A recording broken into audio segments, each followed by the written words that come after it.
Chapter 343.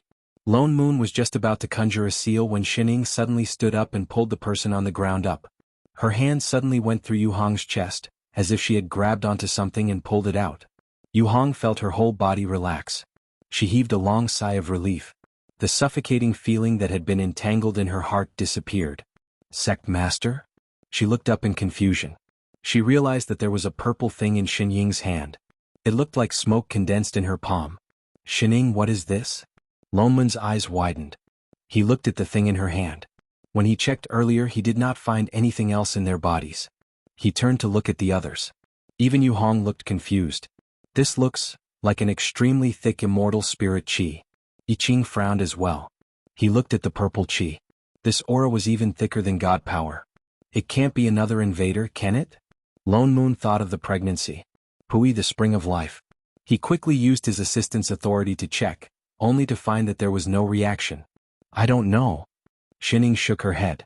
Just as she was about to say something, the ground suddenly shook. As if something had been triggered, white light shone all around. A huge protective barrier appeared in front of them, surrounding the entire heavenly palace. It's the protective mountain array. Lan Hua paled. He looked at the three of them. The people from the demon world have caught up. Good. Lone Moon snorted. We haven't even gone to find them, but they've come to us. Outside the heavenly palace, the sky was dark. A huge patch of demonic qi covered the sky above the heavenly palace. Rows of demonic troops surrounded it. They surrounded the entire invincible heavenly palace. Leading them were the 10 sky fiends. Their demonic qi was shocking. Behind them were a row of invincible heavenly disciples. All of them looked very disheveled. They seemed to be seriously injured. Some were even half kneeling in the clouds as if they did not have the strength to stand up. The sky fiends looked at each other. They looked at the heavenly palace in front of them. They seemed to remember something. For some reason they felt a little guilty. The invincible heavenly palace had the best relationship with the demon world. The sky fiends often interacted with each other. However, this was the new demon king's order, and they had to carry it out. What's more, now that all the disciples of Invincible Sect had been captured, as long as they seized the opportunity to take down the heavenly palace, it would only be a matter of time before they unified the three realms. Thinking of this, the sky fiends made up their minds and directly shouted towards the sky palace. Emperor Lan Hua, we are here to bring our queen back to the palace. Please hand her over. We will not make things difficult for you. There was no response from the heavenly palace. The sky fiends were hesitant to attack. Among the 10, a demon who had just ascended to become a heaven demon suggested, fellow demon sovereigns, why waste your breath on them? Their people are in our hands. If we kill a few of them, they'll come out. As he spoke, he directly grabbed a dying disciple next to him and grabbed him by the neck with one hand. He threatened loudly, Lan Hua, you coward. Don't think that you'll be fine just because you've escaped. If you know what's good for you, hurry up and hand over Yu Hong. Otherwise, we'll kill one of your disciples every second, until your entire sect is slaughtered. How dare you? As soon as he finished speaking, 2 white figures appeared at the entrance of the heavenly palace. They looked very unfamiliar and their bodies were filled with shocking sword qi. The sky fiends were stunned. For a moment they did not know who these 2 people were. But the eyes of those invincible heavenly palace disciples lit up. It was as if they had seen a miracle. One by one they exclaimed, Elder! Who are you people? The sky fiends scanned the 2 people warily. These 2 were also Invincible Sect disciples. But didn't Invincible Sect cultivate body cultivators? Why did these 2 people have sword qi all over their bodies? You're the 10 sky fiends? That's true. It's been thousands of years. It's normal that you don't remember. Lone Moon looked at the disciples in the sky. His eyes darkened. But there's one person you must remember. He turned to call for help, but realized that there was no one behind him. His mouth twitched. He shouted at the figure on his right, who was walking further and further away. Wait, where are you going? We're over here. He really could get lost if he was not careful. Everyone only heard a lazy echo, followed by a series of footsteps. After a while, the figure of a woman came out of the heavenly pillar. She walked over as if she was taking a stroll, holding a half-eaten fruit in her hand. When they saw who it was, the sky fiends froze. It was as if a bolt of lightning had struck their minds. Their legs turned to jelly. Did they see wrongly? Were they blind? Sect Master. All the disciples exclaimed in unison. The light in their eyes was blinding. Sect Master? Isn't your Sect Master Lan Hua? When did you change your sect, master? The person who had just become a sky fiend snorted coldly. Forget it. If you know what's good for you, hand the person over. I can still spare your life. Otherwise, when we slaughter. Before he could finish speaking, a sky fiend standing beside him suddenly kicked him hard. He almost kicked him down from the clouds. Cohen, what are you doing? The new heavenly demon was instantly enraged. Just as he was about to ask for clarification, the other heavenly demons seemed to have been turned on by the kick, and they all charged forward to give the new heavenly demon a good beating. Wait, what are you doing? Stop. Damn it. Don't court death if you don't know the situation. Even if you court death, don't implicate us. They thought of the injury that they had not fully recovered from for 500 years. They felt waves of pain all over their bodies. Shut up. How can you be so rude? That's right, that's right. You're the scum of the demon race to speak to the Almighty like that. Damn it. The newcomer has no manners. I can't stand it if I don't teach him a lesson. He still has the cheek to cry out in pain. Beat him. Beat him hard. He's a disgrace to the demon race. Beat him to death. We have to beat him to death. The Sky Fiends did not hesitate to beat him up. They beat him up so badly that the entire heavenly palace reverberated with the screams of the Sky Fiends. Shining, Lone Moon, I Ching, all the confused Sky Fiends. Speaking of which, what were they doing? This 9 versus 1 group fight lasted for more than 10 minutes. It was only when a certain new Sky Fiend could no longer make a sound that the 9 of them stopped, filled with righteous indignation. Then, they all knelt in front of Shining and shouted, "Great Goddess, we were wrong." The 9 people who were beating people up just a moment ago were now crying bitterly and howling deeply. "Great Goddess, the Demon King made me do this." "Yes, Great Goddess, the Demon King forced us to do this. We are all good demons. We never thought of attacking the immortal world. The Demon King is not a demon at all. We had no choice." Yes. He even wanted to marry the former Demon King's little Hong. He's too shameless. The more the demons cried, the sadder they became. Their bodies trembled like leaves in the wind. Chapter 344. All right. Lone Moon's mouth twitched. Did the Demon King know that they surrendered so easily? He thought that they would have to fight no matter what. He didn't expect that the moment Shining appeared, the enemy would admit defeat. How big was the trauma in their hearts back then? Let them go first. Yes. All the Sky Fiends nodded like chickens pecking at rice. They hurriedly waved at the demons behind them. Hurry up and send them. Apoi. Please come down. Only then did the demon army send down the row of disciples that they had originally planned to use as hostages. Lone Moon counted the number of people and realized that there were only tens of disciples that they had captured. His heart sank. Where are the others? Elder, they are still in the demon palace. A disciple answered. His expression darkened. He turned to look at the 9 demons who were still kneeling at the side. The few of them trembled even more. But we don't know either. They were all captured by the Demon King using an array formation. Lone Moon frowned and glanced at the disciples in front of him. He gave I Ching a look. Chef, I'll bring him in first. You and Shining trap the people outside. I Ching nodded and directly went forward to set up an array formation, trapping the demon army in place. He set up an array formation of the array race. Naturally, the demons could not break out. He turned and carried the 9 demons back. When they returned to the backyard, the disciples had already settled down. Most of them were seriously injured. Some even injured their immortal bones. Fortunately, the sect did not lack pills. They just needed to rest for a period of time. Lone Moon was more worried about the disciples who had not returned to the sect. Speak, what happened in the demon world? Lone Moon, Shining and Chef sat at the dining table and looked at the 9 Sky Fiends who were kneeling down again. The 9 Sky Fiends looked at each other and shook their heads. We don't know either. We haven't seen Li'en since a few months ago. Who is Li'en? The 3 of them were stunned. That's Demon King Little Black. The 9 demons hurriedly explained. They were so used to calling him Little Black that they forgot he had a name.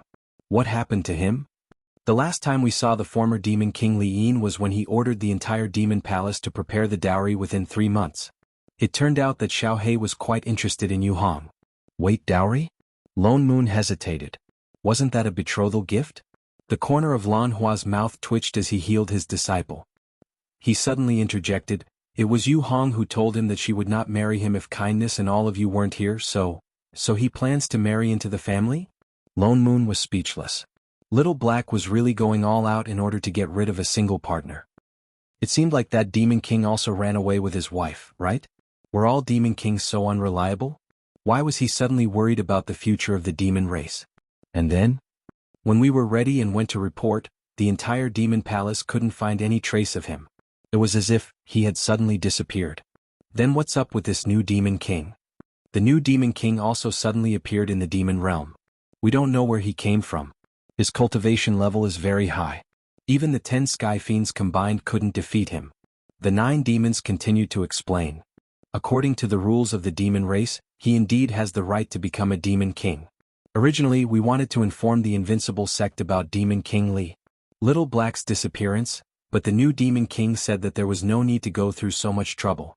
He said that the marriage could continue. He also said that he would personally explain to Lady Xiaohong. We didn't expect.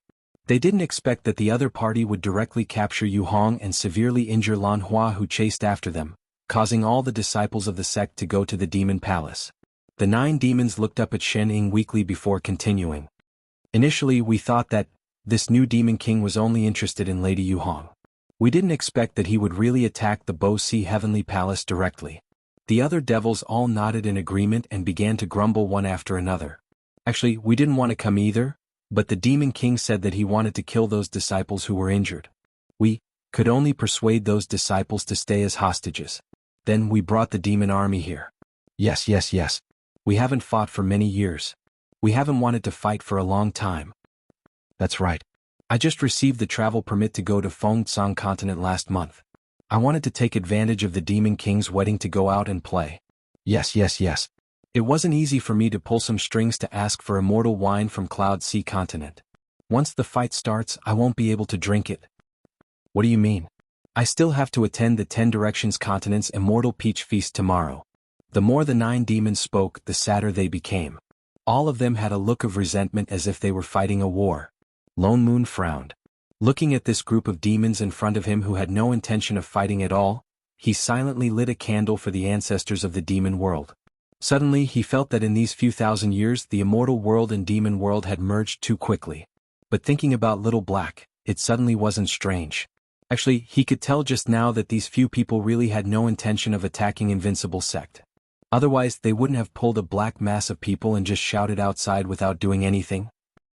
Although the protective mountain array outside Invincible Heavenly Palace was powerful, it couldn't withstand the combined attack of 10 Sky Fiends.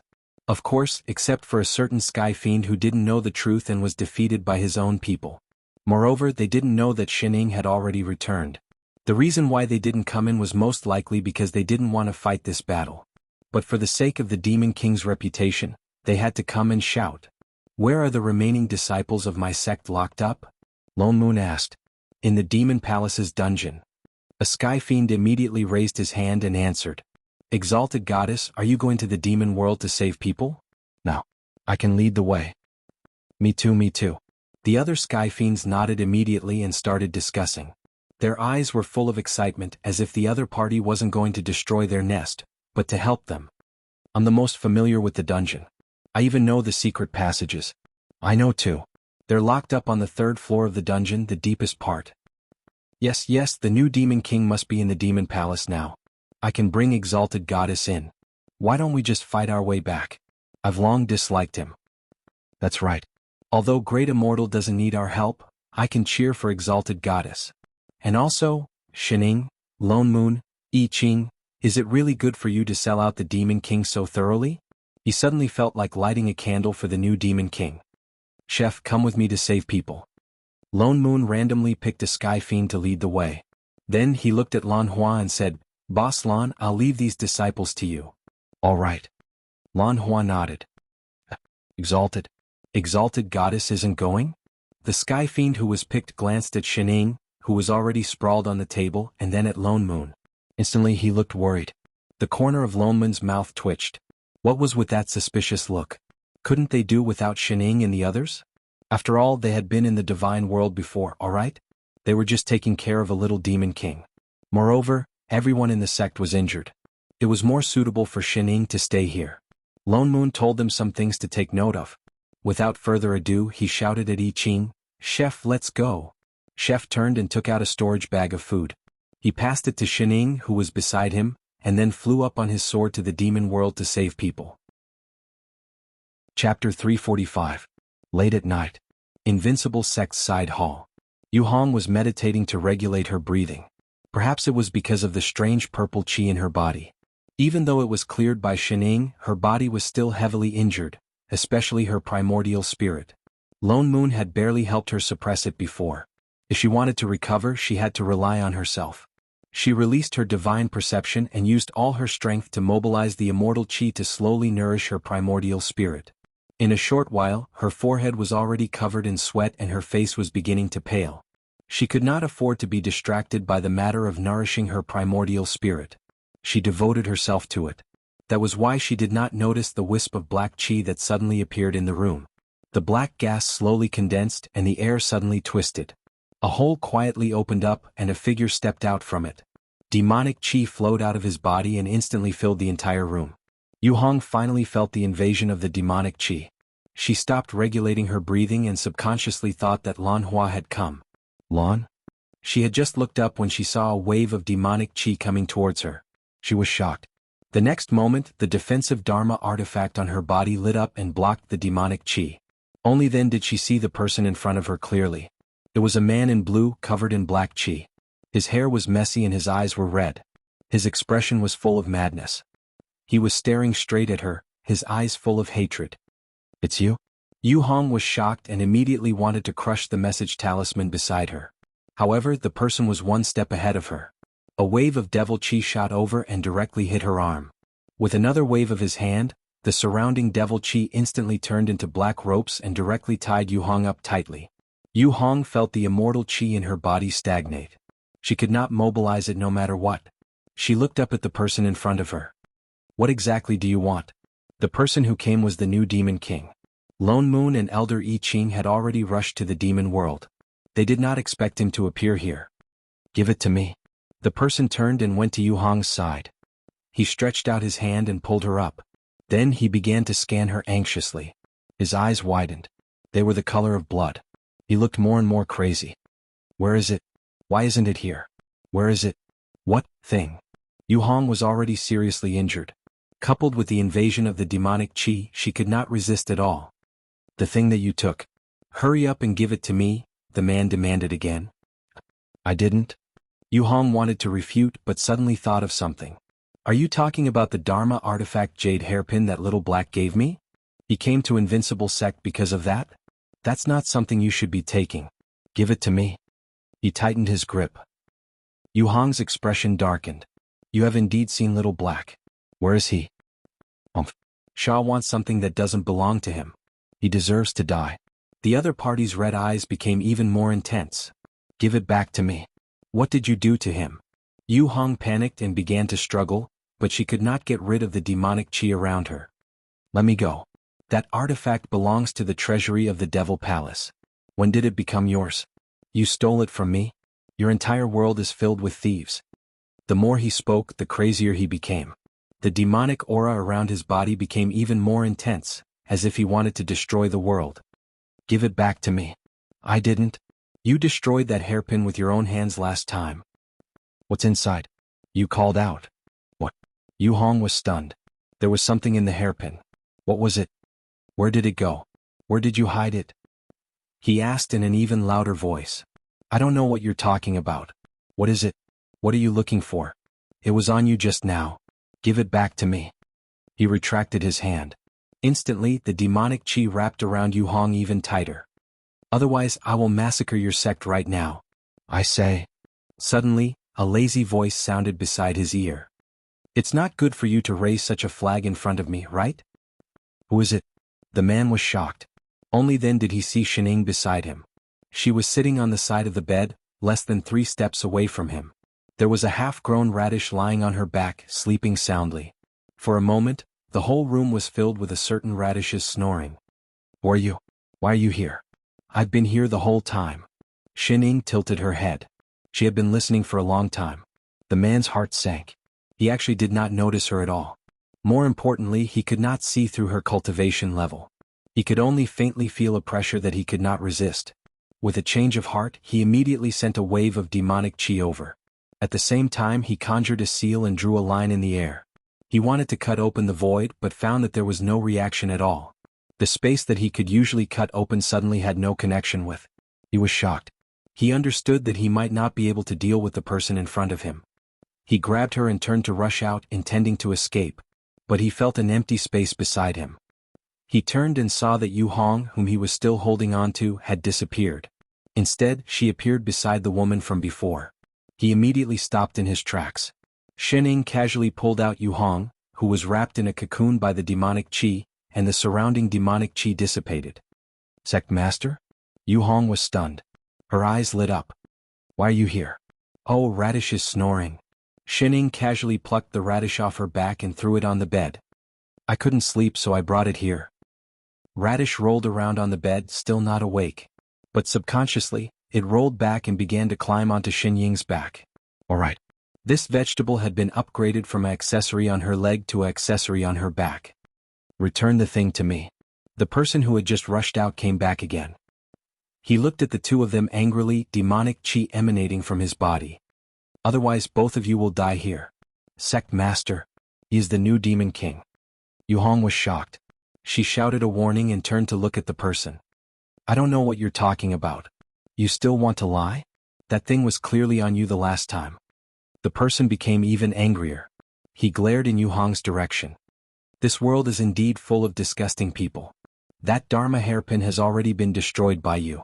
Even if there was something, it should be with you. If you didn't steal it, who else could it be? You must have hidden it. You're talking about? Shining suddenly interrupted. Is it this? She suddenly reached out a hand. There was still a ball of purple qi in her palm. It was the same ball that she had pulled out from Xiaohong's body during the day. The man's eyes widened. The red glow in his eyes deepened. He stared straight at the ball of purple qi in Xinying's hand. His expression became more and more crazed. It was as if he had swallowed his last bit of rationality. Purple qi. It's mine. Return it to me. With that said, he rushed over without a care. The demonic qi around his body surged. A thick layer of black rushed toward the two of them. Just as it was about to swallow the two of them, the demonic qi suddenly stopped. It seemed to be blocked by something. It stopped a meter away from Shining. No matter how hard the man tried, it could not move an inch. The man frowned. He turned his hand and a long black sword appeared. He stabbed it toward the opposite side. Chapter 346. The sword was about to pierce the two of them. Shining suddenly raised her hand to block it. There was a series of cracking sounds as the sharp demonic sword suddenly broke into pieces. The other party was shocked, but her hand did not stop. Instead, she grabbed his hand. The next moment he felt as if the world was spinning. There was a loud bang in the room. The new Demon King had been smashed onto the ground. The demonic qi on his body dissipated. Speak properly. The other party did not seem to feel any pain.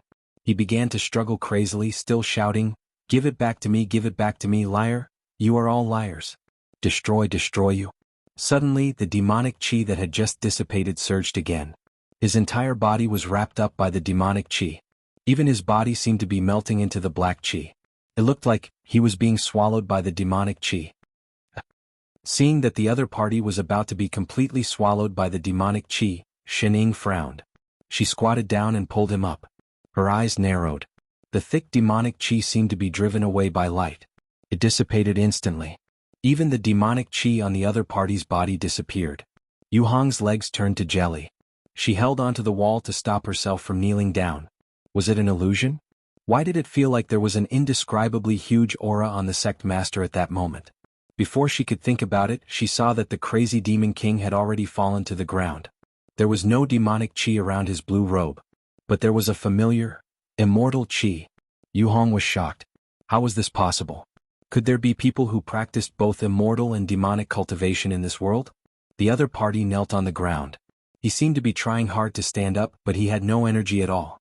After the demonic qi dissipated, his aura was so weak that it was almost invisible. He was weaker than an ordinary earth immortal. He looked like he was going to die the next moment. The crazed look in his eyes had disappeared. His eyes returned to their original black color. But he was still looking at the purple ball in Xinying's hand. Little Hong, do you have the pill that recovers immortal qi? Shining suddenly turned to look at Yu Hong. Yu Hong paused. Then she reacted and hurriedly nodded. Yes. She turned and picked up a bottle from the cabinet. She poured out a pill and handed it to the person on the ground. The other party did not take it. Instead, he glared at Yu Hong. Yu Hong didn't waste time talking to him and directly stuffed it into his mouth. In the next moment, the originally weak immortal qi in his body began to slowly fill up, and his pale face also recovered a little. Master, he's not a demon? Looking at the changes in the other party's body, Yu Hong finally reacted. That was an elixir to replenish immortal qi. A demon should not be able to withstand immortal qi at all. Yet he was recovering. Shining nodded. But just now his entire body was clearly filled with devil qi. Aren't only demons able to control devil qi? Previously he had clearly used devil qi and even Lan Hua couldn't beat him. It's not an urge. Yu Hong paused, not understanding what she meant. He's not the one controlling the demonic qi. Shining thought for a moment, then added, the demonic qi is attacking him. What? Shining did not continue to explain. She sat down on a chair at the side and looked at the man on the ground lazily. All right, tell me your story. The other party's expression stiffened. She did not know what he was thinking, but he suddenly smiled coldly at her, looking like he did not want to speak at all. Shining suddenly tossed the ball of purple qi in her hand. If you tell me a good story, I'll give this to you. You. His eyes immediately stared at her hand. His whole body tensed up and his expression became darker and darker. He seemed to be extremely angry and also seemed to be desolate and also seemed to be helpless after resisting. What do you want to know? What is this? Shining waved the ball of purple qi in her hand, then turned to look at him. And what are you? His eyes widened and something flashed across them. This purple qi is my Dharma treasure. With it, I can cultivate both immortality and demonic. I just want to get back what belongs to me. Oh, I see. Shining immediately kept the purple qi. Holding her chin with one hand, she looked at the man on the ground and narrowed her eyes. A moment later, she said, then let me change my question. Which plane did you come from?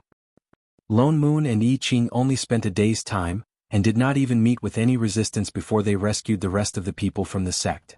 It had to be said that this new demon king was quite a failure. It was also possible that he did not even consider governing the demonic world at all. But what exactly was his motive? Did he say? I Ching looked at Lone Moon. He won't say anything? Lone Moon shook his head and nudged the person beside him. Shining, are you sure that this new demon king is also an invader? I'm not sure. Shining shook her head. Lone Moon's expression darkened. Then why are you asking me to ask? His data is very strange. Shining tilted her head. A moment later she said, half and half. What do you mean? What half and half? Half is the same as the immortals of this world, the other half is abnormal. There was such a thing. The corner of Lone Moon's mouth twitched. He can't be a mixed blood, can he? An invader came over and had descendants or something like that. There are no mixed bloods in this plane. Shining broke his thoughts. The plane belongs to only one person. Even Father Nyo, who became an assistant, only changed the plane he belonged to. He could not belong to two planes at the same time. Then what's going on with this person? I don't know. Shining shook her head. This was the first time she had seen such a situation. After thinking about it, she turned her hand and took out that ball of purple gas. She could analyze it. This is what the new demon king is looking for? Lone Moon glanced at the ball of purple gas in her hand. I wonder what it is? I Ching also asked. I don't know for now. Shining shook her head. She thought of something and turned to look at Lone Moon. Father Nyo, did you find Little Black? Lone Moon faltered. He exchanged a look with I Ching. His eyes darkened. Then he replied, no. We really did not sense his aura. I'm afraid. He did not continue. In history, when a new demon king was crowned, it must be when the original demon king was already dead. Those heavenly demons probably already knew that Little Black was probably already dead. No. Shining retorted. That person can't kill Little Black. What? Lone Moon faltered. Shining did not answer directly. Instead she asked, have you searched the treasure trove? What? Lone Moon faltered. We went to save people, not to raid their houses. Why would we search their treasure trove? He stopped mid-sentence. He suddenly understood what Shining meant. That ball of purple gas was found in Yu Hong's body. When the new demon king first caught her, he was only looking for that hairpin. That meant that the purple gas entered Yu Hong's body from that hairpin. And that hairpin was picked out by Little Black from the treasure trove. Little Black's disappearance could really be related to that treasure trove. Chapter 347. But, only the Demon King knows where the Demon King's treasury is. We can't find it even if we wanted to. There are others who know, Shining said. Lone Moon was stunned. His eyes widened. Yuhong. That's right. Others might not know, but Yuhong definitely knew. Little Black was secretly thinking of marrying her over. There was no reason for him not to hand over his wife. I'll go get her. Lone Moon immediately turned and went to the side hall. In a short while he returned with a sorrowful Yuhong. Her eyes were still red as if she had just cried. Sect Master. She bowed respectfully. Little Black did tell me where the treasury is. As she spoke, she directly took out her natal Dharma artifact and pointed at an incongruous Dharma seal on it. He once carved this Dharma seal on my sword, saying that it was the key to opening the treasury. She seemed to recall something and the sadness in her eyes deepened. But I have never tried it. Yuhong, there might be clues about Little Black in the treasury. Do you mind opening it for us? Lone Moon asked. Little Black? Yuhong was stunned. No wonder, he was really still alive. A look of joy flashed across her face. Yes, of course. I'll open it now. She nodded hard and conjured a seal. The array on the sword lit up and emitted a faint white light. Yuhong waved her sword in front of her. Instantly, a white entrance that looked like a mystic realm appeared in the air. The few of them looked at each other and walked in. In the blink of an eye, the few of them arrived at another place. Although it was called a treasury, it was actually a small mystic realm inside. But, inside the mystic realm, flowers were everywhere. The sky was filled with a rain of flowers that fell from the sky, covering their heads and faces. There were rows of immortal trees in full bloom everywhere. At first glance, it looked like there was a thick layer of pink clouds floating around. It was like a young girl's heart was about to burst. The few of them were stunned by this pink sea. They did not expect the Demon King to be such a Little Black. Until they saw the small building in the forest. There was a plaque hanging high in front of the building. On it, a row of eye-catching golden words were written. Little Hong and Little Black will always be together.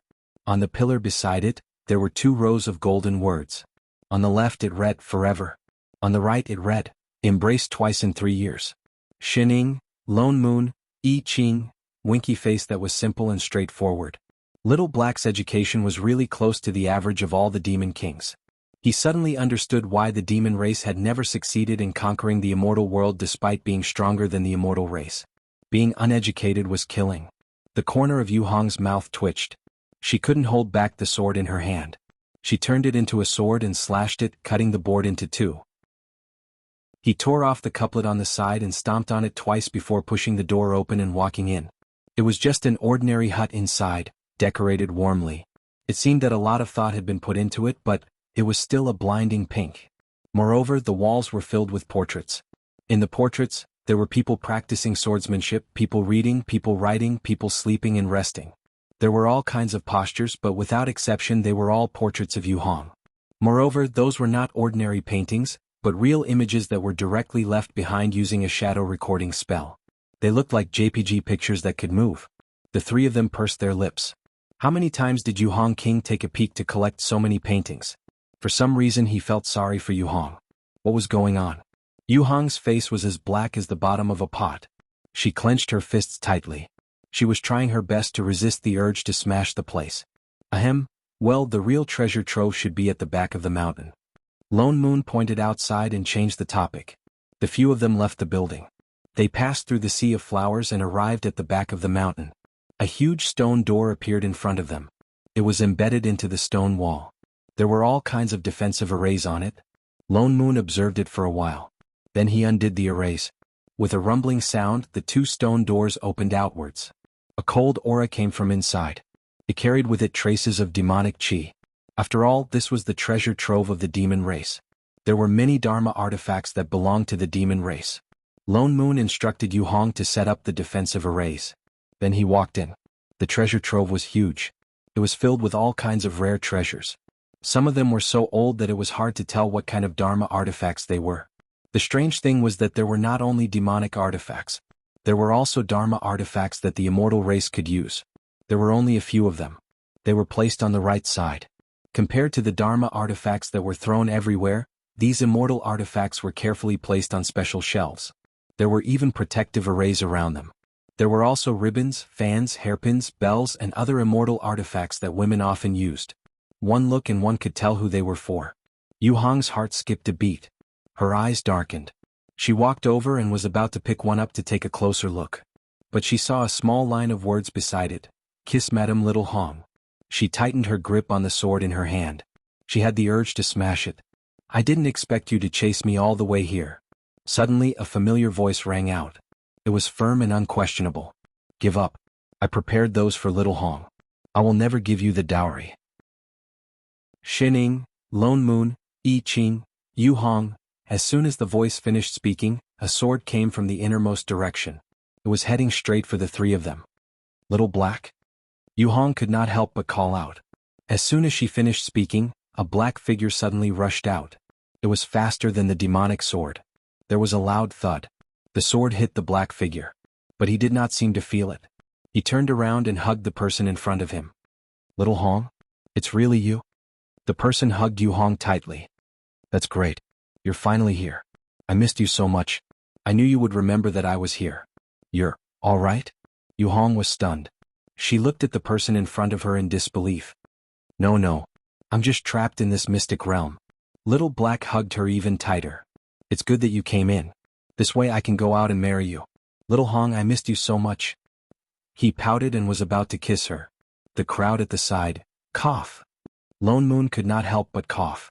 "Please control yourself." Little Black paused. He turned to look at the three people beside him. "Hey, Little Hong, you brought someone in." Before he could finish speaking, his whole body stiffened. Xining waved her hand out of habit. "Hey, Little Black." The next moment, he felt his legs weaken. He knelt down with a thud. Chapter 348. Invincible Heavenly Palace, Rear Hall. A certain demon king knelt on the ground with tears all over his face, howling with grief. Exalted goddess, I really like Little Hong. Please don't break us up." Exalted goddess, I was the one who seduced Little Hong. This has nothing to do with her. If you want to beat me, then beat me to death. Exalted goddess, even if you kill me, I want to be with her. Exalted goddess, why don't I stop being a demon and join Invincible sect? Exalted goddess, will you allow me to marry into your family? Go. All right, stop howling. Lone Moon really could not bear to listen to this anymore. Look at his crying and sniveling face. Did he still remember that he was the king of a realm? When did we say that you were not going to be together? Ha! Little Black paused for a moment before raising his head. Do you agree? He looked at Xining, who had already started eating and had no time to talk to him. Then he looked at Yu Hong, who had already turned her head away, her face full of, "I don't know this guy." Only then did he understand what was going on. In an instant, his entire face lit up and he smiled like a fool. Ha ha ha ha ha. I knew that the exalted goddess was the most understanding and reasonable person. She would definitely grant our wish. Xiaohe was touched. He turned around and opened his arms to Yu Hong. "Xiaohong, we can finally be together. Get lost." Yu Hong kicked him, seriously suspecting that she was blind. "Alright, tell me, why was your cultivation sealed and why are you hiding in your own treasure vault mystic realm?" Lone Moon asked directly. "I don't know who that person is." The Demon King hurriedly explained. "A few months ago, I planned to bring my dowry to see Little Red. As soon as they left the demon world, that person rushed out. He insisted that I took his things and then we fought. I wouldn't have lost to him, but I don't know how he did it. My devil chi suddenly couldn't circulate, so I hid in the treasure vault. Later on, I found out that I couldn't even open the treasure trove. Then you guys came. Is the person you met the current new Demon King?"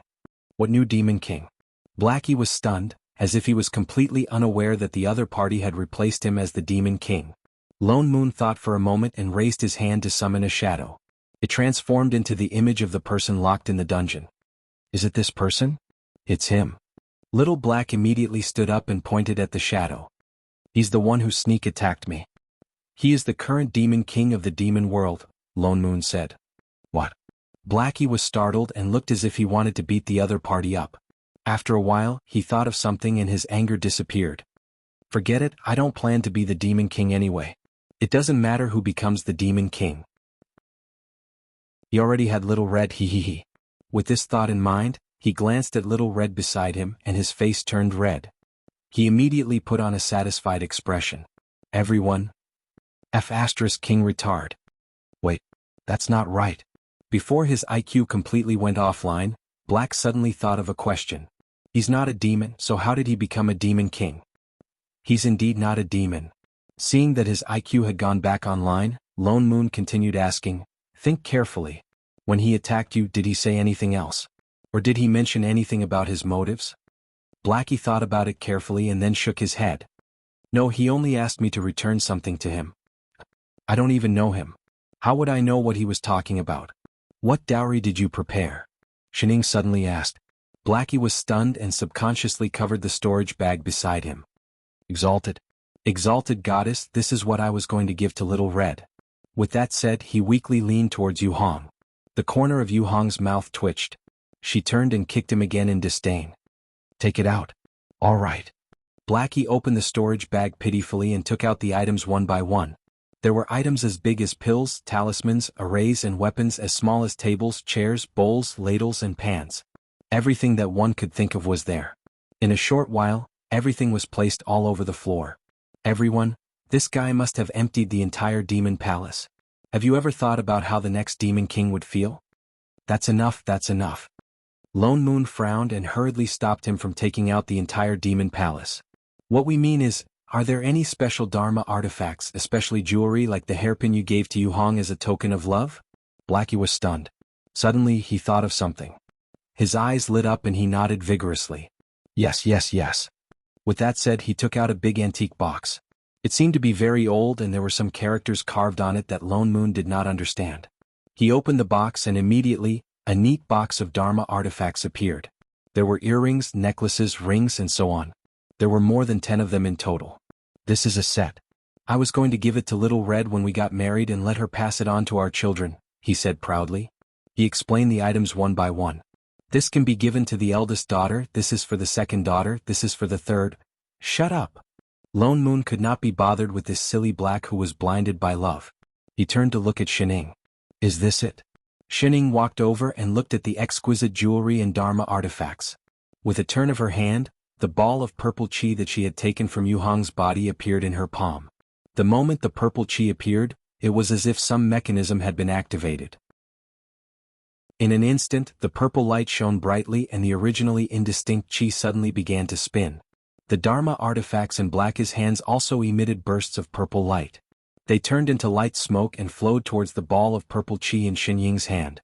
The chi became thicker and thicker. In less than a minute, it became bigger and bigger. In a short while, it had gathered into a ball the size of a blue ball. Immortal chi filled the surroundings. Immortal chi that was even thicker than God power appeared. Instantly, everyone felt as if they could not breathe. Xin Ying and the other two were still fine, but Yu Hong and Blackie seemed to be unable to withstand such a huge amount of immortal chi. They were directly forced to their knees. Xin Ying turned and took out a transparent cube box. She slapped it on the ball. Instantly, the thick ball of purple chi was absorbed into the cube. The immortal pressure around them disappeared. What was that? Lone Moon looked confused. If not for the assistant seal that cut off their connection to this plane, he and Chef would not have been able to withstand such a terrifying amount of immortal chi. This immortal chi. Why does it seem to be thicker than God power? It was clearly just immortal chi. Xin Ying frowned. This was the first time she had seen such a highly concentrated body of energy in this world. Master, it seems like that person's goal was this. I Ching looked into the box. Because the purple chi had disappeared, the color of the jewelry had obviously dimmed. The person who attacked Blackie and captured Yu Hong multiple times probably wanted these. Blackie, where did you get the Dharma artifacts in this box? Lone Moon asked. Blackie was stunned. Only then did he recover from the huge immortal pressure. He answered matter-of-factly, I snatched them from the Demon King. You mean the former Demon King Zhan Ting? The wife slave number 1 who faked her death and eloped with Cui Hua? Yes. Blackie nodded. After thinking for a while, he shook his head. No, that's not right. What do you mean? Was it or was it not? The Demon Kings of the demon race all ascended to the throne by defeating the former Demon King. Blackie explained. This thing was taken from Zhan Ting's treasure trove when I defeated him. It had been there for a long time. I only found it in a corner when I was cleaning it. He probably didn't even know he had this thing. So, So it's possible that he got it from the Demon King before that. Yes, yes, yes. He nodded. In other words, there was no way to find out what exactly this thing was? He looked carefully at the words on the box and turned to look at I Ching. Chef, do you understand the words on this? I Ching looked carefully and shook his head. I've never seen it before. After thinking for a while, he added, but there are many array formations on it. Some of them look like the divine race's concealment array. Concealment array? Was this why that person suddenly found Yu Hong and Xiaohei? Because they took the thing inside out of the box? But if even Chef, who had the inheritance of the dragon race, couldn't understand the ancient words, who else could? Could it be that this thing really belonged to the invaders? Lone Moon thought of one person and his eyes lit up. I'll go look for the God Fiend. He must know. With that said, he was about to open the God Fiend's divine realm when a disciple rushed in. Sect Master Elder. The disciple bowed to them and said anxiously, the lady in the side hall is awake. Oh. Lone Moon did not react for a moment. Where did this lady come from? The lady who came back with the elders 2 days ago. The disciple explained. After thinking for a while, he added, the lady who is pregnant. Pregnant? Jing Qi. Shit, he had long forgotten about that Chinibyu. Just look after him. They had no time to deal with him now. No. No. The disciple became even more anxious and said with a troubled expression, did something happen to her? What? Lone Moon was shocked. Did she run away? No, no, no. The disciple shook his head and said with a conflicted expression, he's going to give birth. There was a sudden silence. The three of them looked like they were constipated. Only Little Black, who was at the side, looked confused.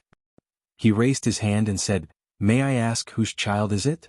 Shining, Lone Moon, I Ching. A moment later. Let's go take a look. Lone Moon did not expect Jing Qi to give birth so soon. It had only been a few days, not 3, right? Should they sigh and say that the spring of life really lived up to its name?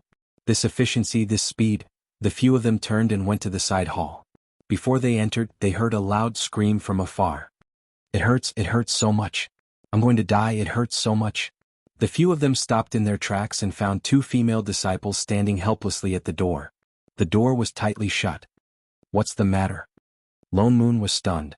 Why aren't you going in? Elder. The disciple answered. She chased us out and didn't let us in. The other disciple nodded. She also said that if we dared to take off her pants she would die. And we don't know how to deliver the baby. Everyone, Lone Moon imagined the image of the 2 female disciples taking off Jing Qi's pants. His mouth twitched and he suddenly felt a little pity for someone. For a moment he did not know whether to go in or out. That. He turned back and asked, which one of you knows how to? Before he could finish speaking, the 4 people behind him suddenly retreated out of the courtyard at lightning speed. Father Nyo, all the best. You can do it, Father Nyo. Elder Lone Moon, number 1 in the sect. Elder Lone Moon, there's nothing you can't do. The veins on Lone Moon's forehead popped. A moment later. All of you get over here. If you want to go blind together. Don't think you can escape. Chapter 349. The few of them exchanged looks at each other at the door. The howling inside the room grew louder, accompanied by the sound of something rolling down. They had no choice but to bite the bullet and push the door open. The room was in a mess. The tables and chairs had all fallen to the ground. Jing Qi had already rolled off the bed and onto the ground. He had completely lost his Chinibyu look from before. He was covered in sweat and had a huge belly in front of him. It was several times bigger than the one he saw a few days ago. He looked extremely wretched. His eyes were bloodshot, as if he had completely lost his mind from the pain. He was still trying to hit the wall beside him. Lone Moon hurriedly conjured a body-fixing seal to stop him from hurting himself. He then used a wind elemental sorcery to roll him back onto the bed. He wanted to seal his 5 senses to reduce his pain. But it did not seem to have any effect. He howled even louder, the kind that used all his strength. Thinking about it, it made sense. If sealing his 5 senses was useful, the disciples guarding the door would have used it long ago. It seemed that the spring water might have changed his body. Save me. Save me. Jing Qi looked at the 4 people who came in. He did not care who they were. It was as if he was in extreme pain. Lone Moon thought for a moment. He turned to Yu Hong and said, Yu Hong, go get a dagger and a basin of hot water. Yu Hong was stunned. She did not react for a moment. Shining asked, Father Nyo, Are we going to have a cesarean section? Nonsense. Lone Moon rolled his eyes. If we don't, how will he give birth? He made so much sense that they could not refute him. But they could understand the dagger. Hot water? What's the hot water for? How would I know? Lone Moon said directly. Isn't that what they always do in television dramas? Shining, I Ching, they suddenly did not want to light candles for Jing Qi. What should they do? Do you have any other way? Lone Moon asked. The four of them were stunned. They looked at each other and nodded like chickens pecking at rice. Father Nyo, you're right. Father Nyo, you're amazing. Elder Lone Moon, you're really knowledgeable. Elder Lone Moon, you know everything. Get lost. Lone Moon glared at the four of them. Hurry and get the things. I'll go right away. Yuhong ran out with a whoosh. In a short while, she returned with the things that Lone Moon had instructed her to do and placed them on the bedside cabinet. Watch him, don't let him move. Lone Moon instructed Little Black and I Ching to hold down the person on the bed, before picking up the dagger on the cabinet. He walked toward Jing Qi and cheered himself on. It's okay, it's okay. I just need to cut a knife and take out the child, then use a water spell to heal him. It's very simple. Hands, don't tremble. He took a deep breath and watched as the dagger in his hand was about to land on his opponent's bulging belly. Suddenly, a dazzling white light shone from his round belly. His entire belly wriggled as if something was about to break out of his body. Xinying's eyes narrowed. She turned to I Ching and shouted, Chef, take red and black away from here. Chef's reaction was extremely fast. Before the two of them could figure out who was red and who was black, he had already rushed out with Little Red and Little Black in tow. Then Lone Moon felt his collar tighten. His entire body fell backwards. He was directly pulled behind by Xining. In the next moment, the white light on Jing Qi's belly seemed to have a physical form as it pierced out. With a series of piercing sounds, the entire side palace was like ice that had encountered high temperature. It dissipated instantly. An unfamiliar aura spread over. Before Lone Moon could react, he felt his heart stop. His entire body seemed to be under some kind of heavy pressure. He could not control himself and was about to collapse. Xining pulled him once more. Only then did the aura disappear. The two of them immediately retreated into the courtyard. But they found that the white light inside was getting brighter and brighter. It spread in all directions. Everywhere it passed, everything began to melt. It looked like a hole was about to be formed in the Sky Palace. What is this? Lone Moon's eyes widened in shock. Xining took out a transparent cube box out of nowhere and threw it towards the white light.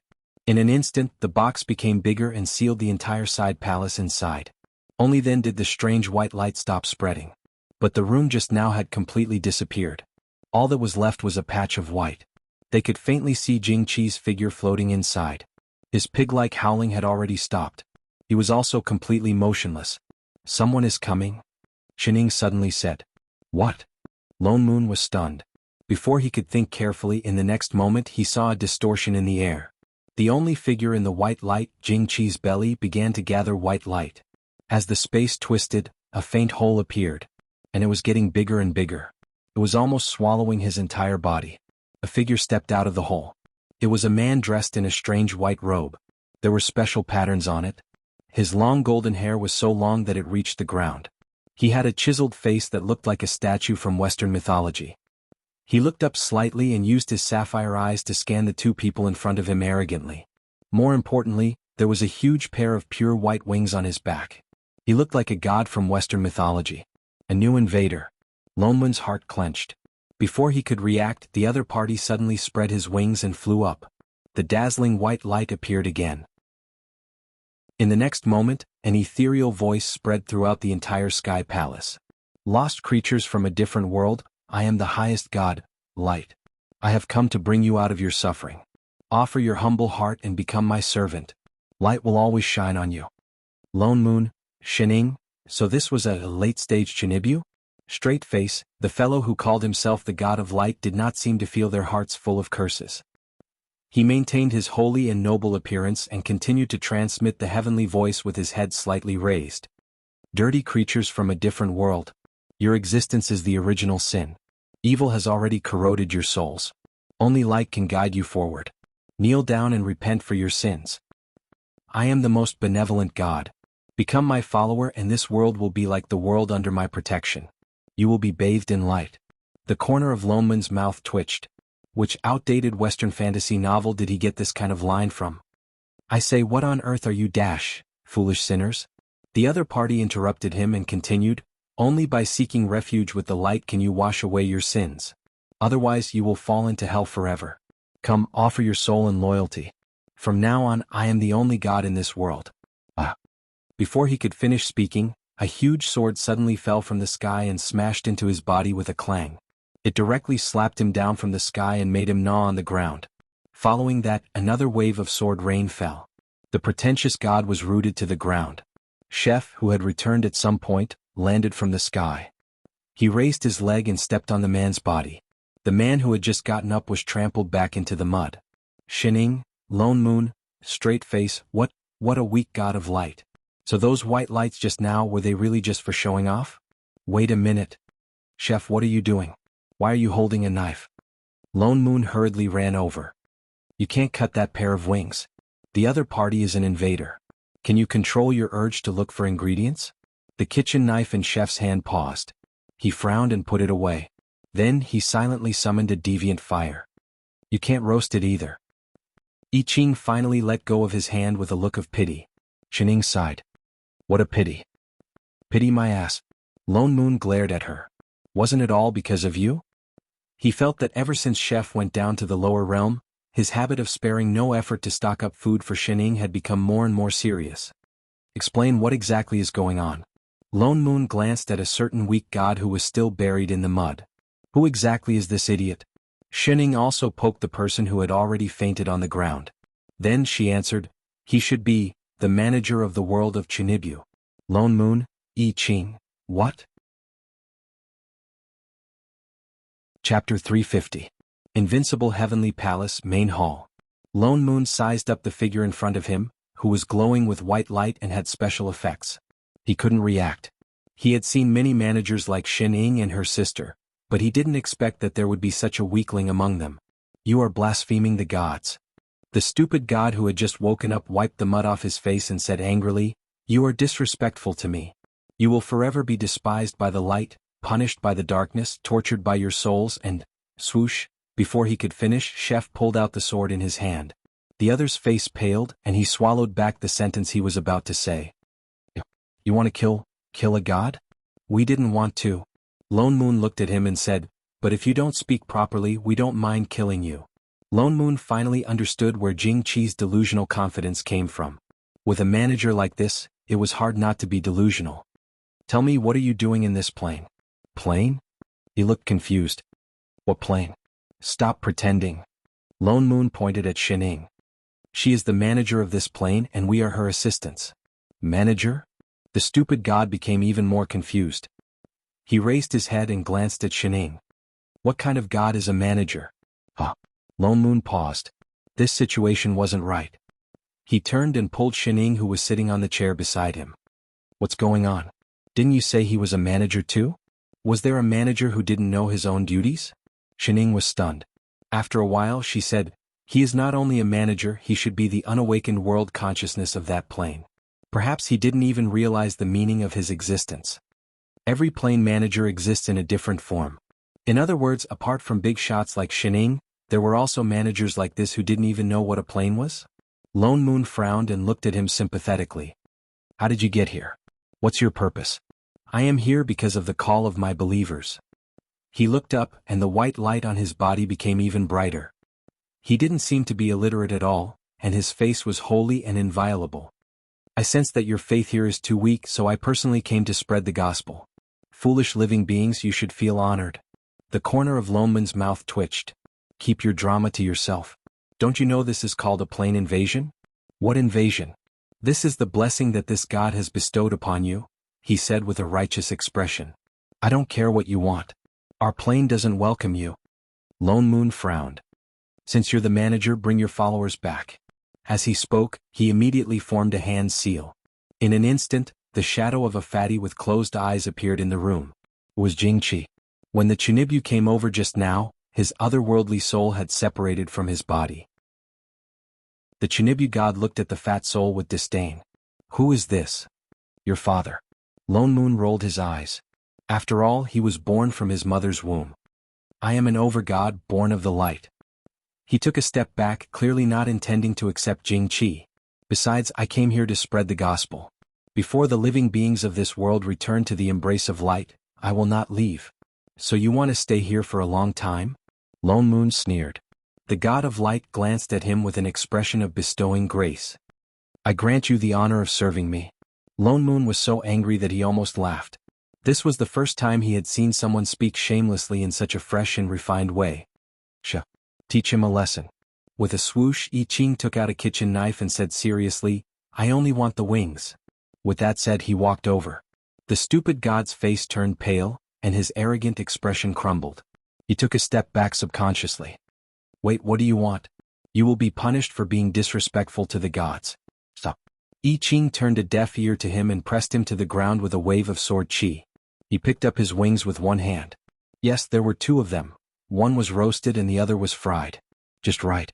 Seeing that the other party's sword was about to fall, the Chinibyu god screamed, I'll tell you. I'll talk, okay?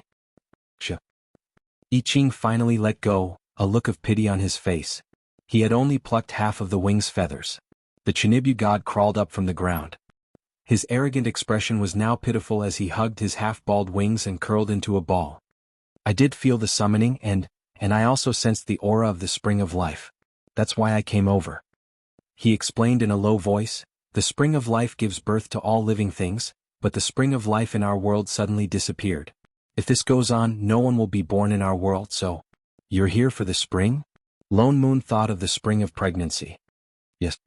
He nodded weakly. The spring of life is the source of a world. Unless I find it, even if you eat me, I will not leave.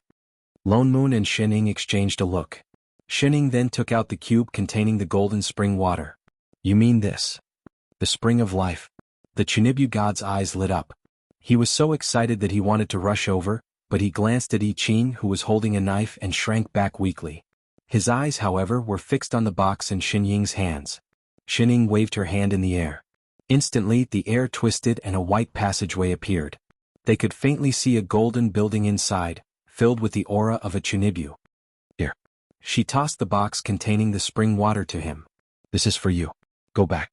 Don't come any closer. For the sake of your IQ. The Chinibyu god paused. He looked at the spring of life in his hands, then at Shining.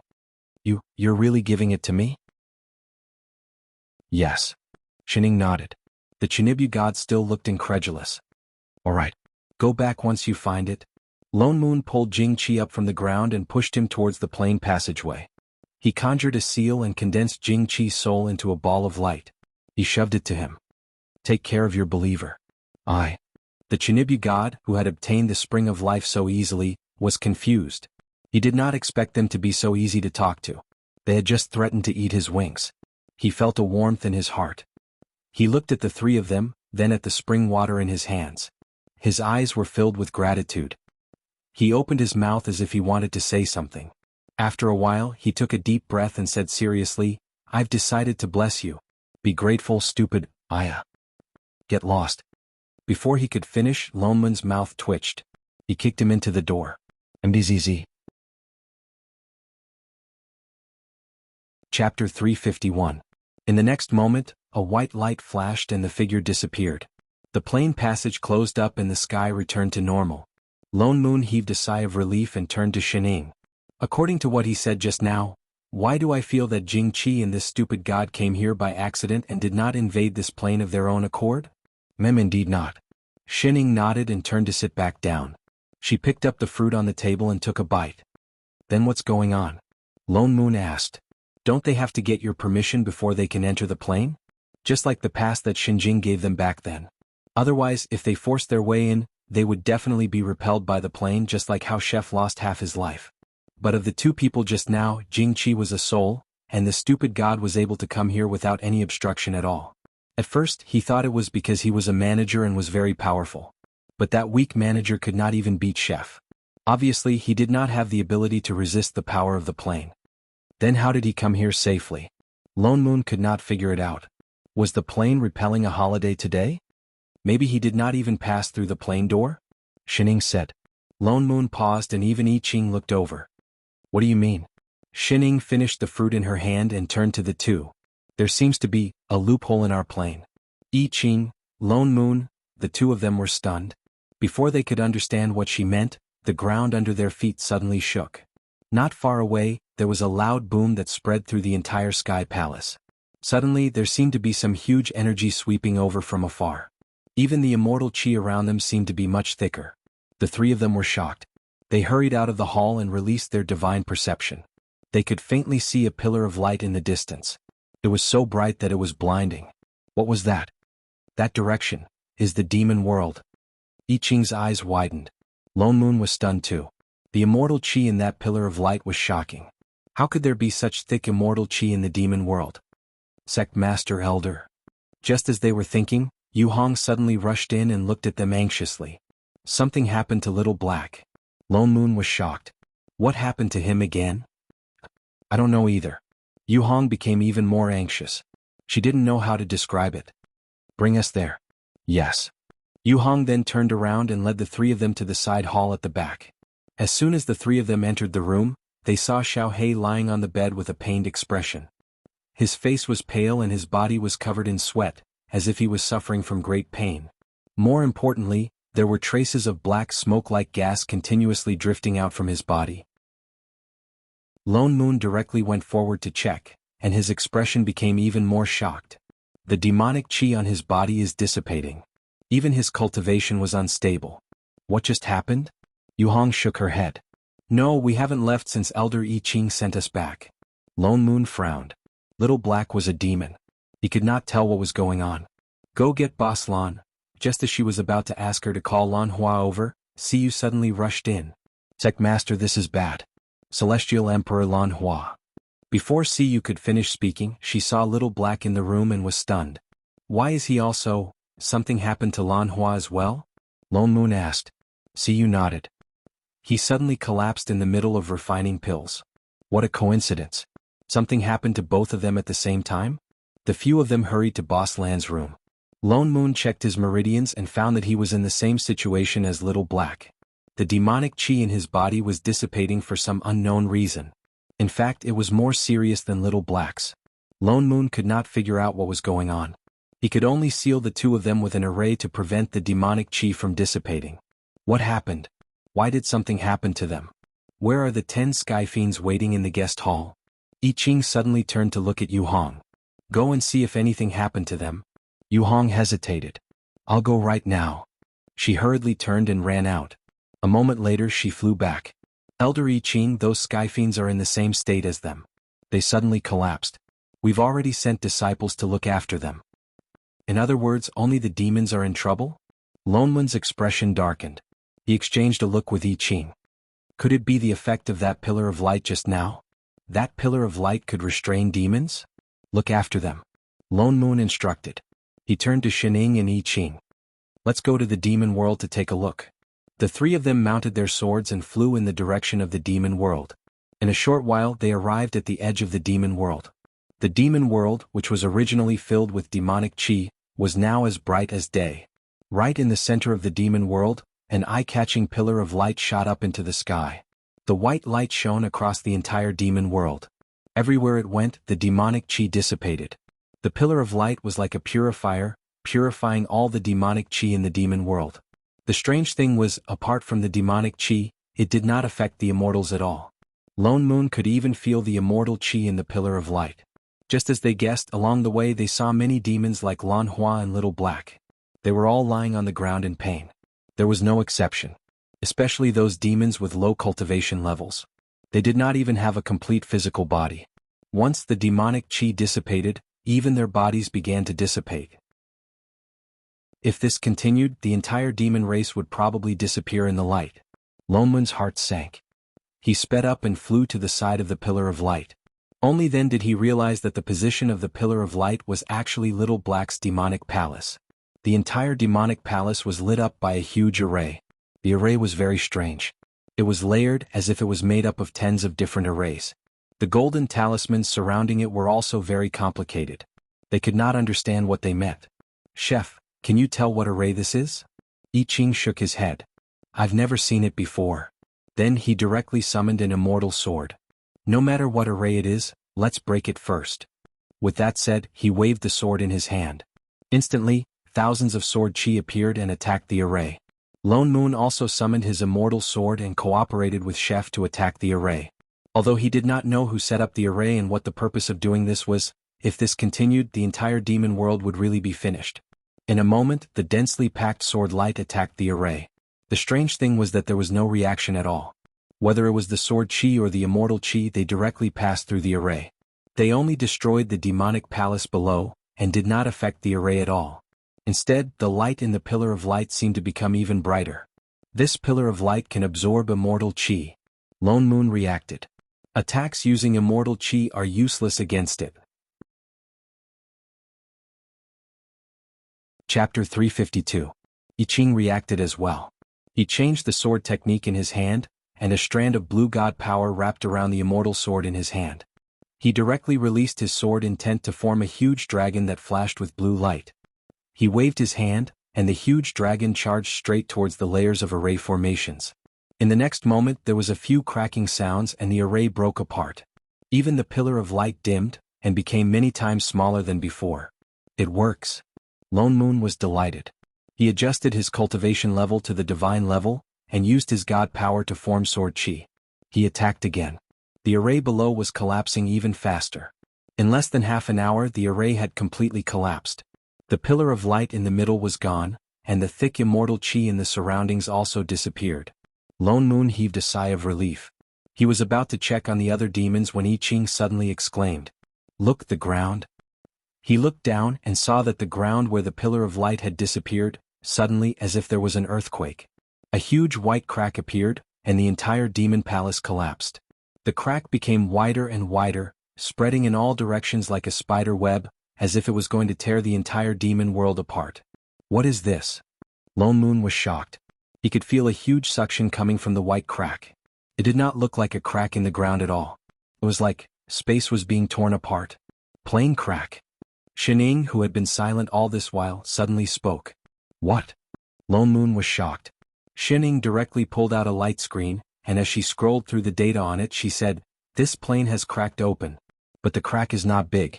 At most, it will swallow the entire demon world." You call this not big, huh? No wonder the array just now was broken so easily. So this was the trap. How do we deal with this thing? Lone Moon asked. You should know, right? Just patch it up. Nonsense, I'm asking how to patch it up. I think I have tools. Wait. Shining dug into the storage bag beside her and took out something. She handed it to the two of them, one in each hand. Use this to patch it up. Lone Moon looked down, and saw that there was a square piece of cloth in his hand. There was even a drawing of little grass on it, a band-aid. Flip's table, to hell with the band-aid. It's such a big crack and you want me to use this? Wait, Chef, where are you going? Before he could complain, I Ching had already taken the band-aid and flew down without hesitation. Holy shit, you're really? He was about to stop him when he saw a beam of light fly out from Chef's hand. His vision blurred, and a huge band-aid that spanned across the entire demon palace appeared before his eyes. It immediately covered the crack on the ground and sealed half of it in an instant. Lone Moon, is this AF * King Band-Aid? This is XXXXX, right? Father Nyo. I Ching turned back and urged him. The corner of Lone Moon's mouth twitched. He took the band-aid and flew to the other side of the crack. Indeed, the next moment the other band-aid in his hand flew out. It grew bigger instantly and covered the other part of the largest crack. In less than a quarter of an hour, the white cracks on the ground disappeared. Even the smaller cracks in the surroundings slowly closed up. The white light slowly disappeared, and the ground returned to its original state. Lone Moon, it's done, Shining said. What exactly is that band-aid? Why can it become so big? Father Nyo glared at her. It's not a band-aid. Shining tilted her head. Then what is it? A plain restorer, Shining answered. After some thought, she added, my older sister gave it to me. Why didn't you say so earlier? I thought. You dare to say that I know. Believe it or not, you won't be able to eat from tomorrow onwards. Lone Moon glared at her. Father Nyo was so fierce. After that strange beam of light disappeared, all the demons recovered. Although they lost their demonic chi and their cultivation level regressed, their lives were not in danger. Yu Hong had also sent a message that Lan Hua and Little Black had recovered. Lone Moon walked a few rounds around the destroyed demon palace. He did not find out how the array that could open the plane crack appeared. That thing seemed to appear out of thin air. There was no aura of an array nearby at all. "Chef, did you see anything?" He turned to look at I Ching. He was most sensitive to auras. "There's nothing here except the immortal chi that hasn't dissipated." I Ching shook his head and frowned. He seemed to have thought of something. He looked at his wristband and asked Shining, "Master, is the plane crack just now a plane crisis?" Shining looked at him and nodded. "Yes. But why isn't there an alarm?" He pointed at the wristband on his hand. "All right." Lone Moon also thought of this problem. He looked at his hand. There was an alarm when Shinibu came over. Now that the beam of light was so obvious, why didn't it sound? "Is this alarm broken?" "The plane alarm can only provide an immediate warning," Shining said. "It's something that happens after we take over the plane." In the future, I Ching was shocked. His eyes widened. "Master, are you saying that this plane crack might have existed a long time ago?" Shining nodded. "But we just saw it crack." Lone Moon looked confused. "What's more, such a big crack, who could hide it? This is the demon world. How could so many demons not notice it? Could it be?" He stopped mid-sentence, exchanged a look with I Ching and said in unison, "Godfiend. Such a plane crisis could only be remedied by the manager. If this crack had existed a long time ago, then the only ones who could hide it temporarily were the three ancient gods." The demon world was the Godfiend's territory. He could not ignore it. That was why no one in the demon world had noticed it for so many years. The only possibility was that the Godfiend had hidden it himself. Speaking of which, such a big thing happened in the demon world. Why didn't the Godfiend come to greet them? The last time Jing Qi invaded, he hurriedly came to call for help. Why was there no movement this time? Lone Moon's expression darkened. He drew a line in the air and opened the entrance to the Godfiend's divine realm. "Let's go ask him what's going on." Instantly, an entrance appeared in the air. The three of them walked in. They thought they would see the familiar blue sea and blue sky, but they only felt their vision go black. The next moment they were already in darkness. I Ching subconsciously summoned a ball of fire. But he could only see water flowing around him. With a thought, the fire turned into a fireball. It rose into the air and lit up the entire space. Chapter 353. Only then did the three of them see clearly that the entire divine realm had turned into a gray area. It was as if the colors had suddenly been removed, leaving only the two colors of black and white. The originally blue sky above their heads was now like broken glass, cracking and disappearing inch by inch. The originally vast divine realm was now reduced to a radius of a few miles. The rest had turned into nothingness. What's going on? Lone Moon looked at the scene in front of him in shock. This place is about to collapse. I Ching stepped forward and released his divine perception. He carefully sensed the aura around him before turning back. The Godfiend is not here. This was the Godfiend's divine realm. It was like his personal mystic realm. Nothing could go wrong easily unless something happened to him. This divine realm is connected to the demon world. If it continues to collapse, it will definitely affect the demon world. I Ching reminded him. He turned to Lone Moon and said, "I'll go to the right side and set up a 5 elements array." Lone Moon reacted and nodded. "All right, I'll set up the array here." The 5 elements array could draw in the chi of the 5 elements. This array was needed to open up a mystic realm. It was the only way to stabilize a mystic realm. The two of them cast their spells at the same time. For a moment, a large white light of the array lit up. The rapidly dissipating scene slowly slowed down. But there was a series of crisp cracking sounds in the sky. The cracks became more and more serious. This was the Godfiend's divine realm after all. It did not match the aura of I Ching and Lone Moon. They injected their power into it, but it accelerated the collapse. "Aya, it's going to collapse." Shining looked up at the sky that was broken like a spider web. "Collapse your ass." "Help." Lone Moon glared at her. He had no idea what to do. Shining tilted her head and looked at her own hands. With a twist of her hands, she made a hand seal that was exactly the same as the others. For a moment, Lone Moon felt something rushing towards him. A golden array appeared under Xin Ying's feet. In an instant, it spread to the entire divine realm. Wherever it passed, the space that had been faintly fragmented was instantly renewed as if it had been changed into a new picture. Even the originally blue sea and blue sky had transformed into a lush, vibrant green land.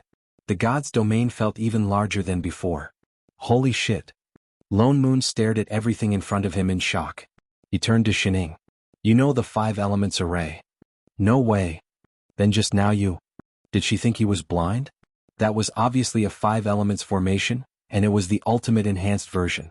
Oh, I just learned it from you. Just now. Did it have to be so fast? Didn't you say you needed my help? Mother asterisk her. Your podium. The corner of Loneman's mouth twitched. Chef had already flown back looking confused. Master. Why do I feel that there's no God-fiend aura in this divine realm? Oh, I might have accidentally covered it. What do you mean? Lone Moon asked. It means... Shining pondered for a moment before answering. It means that the ownership of the land has been transferred. The corner of Loneman's mouth twitched. So now this place is my God domain. Lone Moon, I Ching, are you sure you're here to help and not to demolish? The demonic god will cry when he returns. He definitely will. The matter has been resolved. Shining scanned the scene and clapped her hands. Shall we go home for dinner? Yes, master. Chef immediately opened the exit to the rear hall of Invincible Sect. What? Hey. Lone Moon pointed in front of him. Leaving just like that? What about the God-fiend? It's obvious that something happened to him, right? Master and I Ching exchanged a look and tilted their heads at the same time. And then? And then of course we have to think of a way to save. Lone Moon paused and his mouth twitched. As if recalling something, he cursed under his breath. Shit. The anxious expression on his face softened. He turned and was the first to walk out. Home for dinner. The moment he thought that the one who suffered was the God-fiend, he instantly felt no pressure at all. The 3 of them did not feel anything. They even wanted to give the kidnappers a thumbs up. Chef, let's add 2 more dishes to celebrate tonight. We can add more dishes, but we don't have enough ingredients. Double the food allowance this month. Yes, Father Nyo, no problem, Father Nyo. Regarding the Pillar of Light, Lone Moon initially guessed that it could be the work of the immortals who hated the demonic world. It was obvious that they were aiming to wipe out the demonic world in one fell swoop. But the plane crack that appeared later made him suspicious again. And the relationship between the immortals and the demonic world now was more harmonious than he had imagined. They even saw many immortals in the demonic world just now. Most of them were helping the injured demons and not killing them all. Especially that special immortal chi. He had never seen immortal chi that was even richer than god power. According to Shining, that plane crack had existed before they took over the plane, and the one who temporarily sealed it could be the God-fiend. Lone Moon finally understood what Xinjing meant when she said that there were still many traps waiting for them in the plane they took over. This was obviously a trap. Now that the God-fiend was gone, the only possibility was, what plane crack? Meng Pe, who was suddenly pulled over, was stunned. Her face was blank. You don't know? Lone Moon was shocked. I don't know. Meng Pe shook her head. The God-fiend never tells me anything. And the demonic world was created by the God-fiend. I don't go there often. The God-fiend is gone. Do you know that? Lone Moon asked. What? Meng Pe was shocked. What? We don't know the details, but the divine realm has been destroyed. Lone Moon continued. Didn't you go back to take a look? No, I broke off all ties with him the last time. She seemed to have thought of something and snorted. Although the God-fiend is in charge of order, we have the sect master now. It doesn't matter whether he's around or not. Meng Po's nervousness lasted for 0.1 seconds. She waved her hand, not caring at all. Instead, she turned around excitedly and took out a bag. Looking at Shining, she said, Sect Master, I found many delicious things in the lower realm this time. Do you want to try them? She then took out a bunch of vegetables and fruits from the bag. Lone Moon, I Ching, Shining, they were the 3 ancient gods after all. What happened to the love between colleagues? Alright, we got it. Seeing that she was taking out more and more things, looking like she wanted to fill up the whole yard, Lone Moon had to stop her. Go back to the underworld first. We will continue investigating the matter in the demonic world. Oh. She nodded but did not leave. Is there anything else? Lone Moon asked. She looked at Shining and said hesitantly, Sect Master, before I go back, can I go see Master Qingyu? She had not seen her for a long time. Shining was stunned. After a while she nodded. Yes. Thank you, Sect Master. Her expression lit up. Then, as if relieved, she turned and flew towards the side hall. Even Meng Pe doesn't know. Who on earth wants to destroy the demonic world? Lone Moon sighed. He could not figure it out. Where did the special immortal chi come from? Why don't we ask the one who snatched the dowry? Shining suddenly said. Snatched the dowry? Lone Moon was stunned. You mean that new demon king? Only then did he remember the person in the dungeon. Could it be that this has something to do with him? He thought of the purple chi and turned to walk towards the dungeon. After a few steps he turned back and pulled Chef and Shining. Let's go together. Don't even think of slacking off. The three of them flew all the way to the dungeon. Before they got close, Lone Moon felt the faint aura of an array. His heart tightened. They rushed in. Indeed, the person inside was gone. In the next moment, Lone Moon felt his hand go numb. The three of their wristbands suddenly made a series of beeping sounds, one after another. Almost instantly, a huge light screen marked with exclamation marks appeared in front of them, filling up their entire vision. The three of them, this is a plain warning. For a moment, the three of them seemed to hear the sound of a deep pit approaching. Chapter 354. What's going on? Lone Moon looked at the alarms that popped up all around them. There were almost 100 of them. Why are there so many? Return to the divine realm. Shining said in a low voice and tapped on her wristband. Lone Moon felt his vision blur. In the blink of an eye, they had already returned to a vast and boundless space. But it was different from the green mountains and clear waters just now. The divine realm now was like a starry sky. The surroundings were dark and a large number of stars appeared in front of them, like the Milky Way. This is the divine realm? Lone Moon was shocked. Why was it different from just now? Oh, this is studio mode. Shining said casually. The divine realm was divided into modes. So you not only occupied the God-Fiend's territory but also renovated it? Oh. Shining directly brought up a light screen. He did not know what she did. Instantly, the stars in front of them grew bigger and bigger. In a short while, they became translucent light beads the size of rubber balls. They surrounded the surroundings. On them, one could faintly see the shadows of mountains, seas, and lakes. These are the 3,000 realms. Lone Moon was shocked. He went forward to take a closer look. Indeed, every light ball was the scene of a world. Could it be that this starry sky was the main body of the entire plane? Shining directly drew 2 lines on the light screen. Those light balls instantly disappeared by more than half. Only a few flashing red lights were left. Master, are these the lower realms that just sounded the alarm? I Ching glanced at those light balls in front of him. Shining nodded. So many. Lone Moon glanced at those remaining light balls. There were at least a few hundred of them. Looking closely on those balls, one could faintly see the shadows of white cracks. These lower realms all have plain cracks? More than 90%. Shining answered. There were still some unknown reasons. Lone Moon's brows instantly furrowed into a dead knot. How much time do we have? Not necessarily. Shining operated the light screen.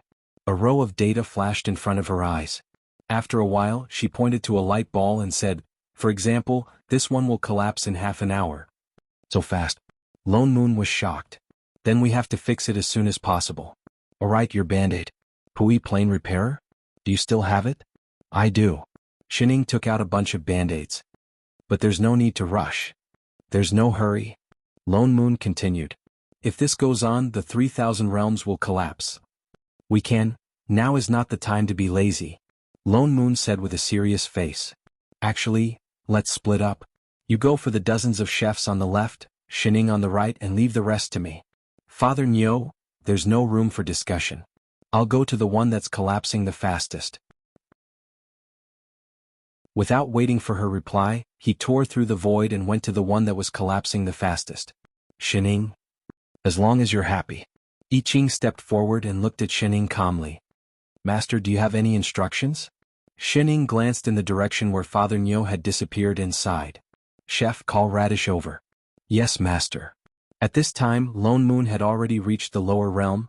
He turned his head and looked around. This was a mortal world, and the spiritual energy here was so thin that it was almost non-existent. That was why the plane crack here was the most serious. Different from the plane crack in the demon world, the one in the lower realm appeared in the sky. When Lone Moon arrived, he saw that the entire sky had already split in half. The originally clear sky seemed to have been torn apart, and a huge crack stretched across the entire sky. In the middle of the crack, all kinds of strange auras kept surging in with a threatening aura. Everywhere it passed, everything turned into nothingness, and the ground shook as if it was about to collapse.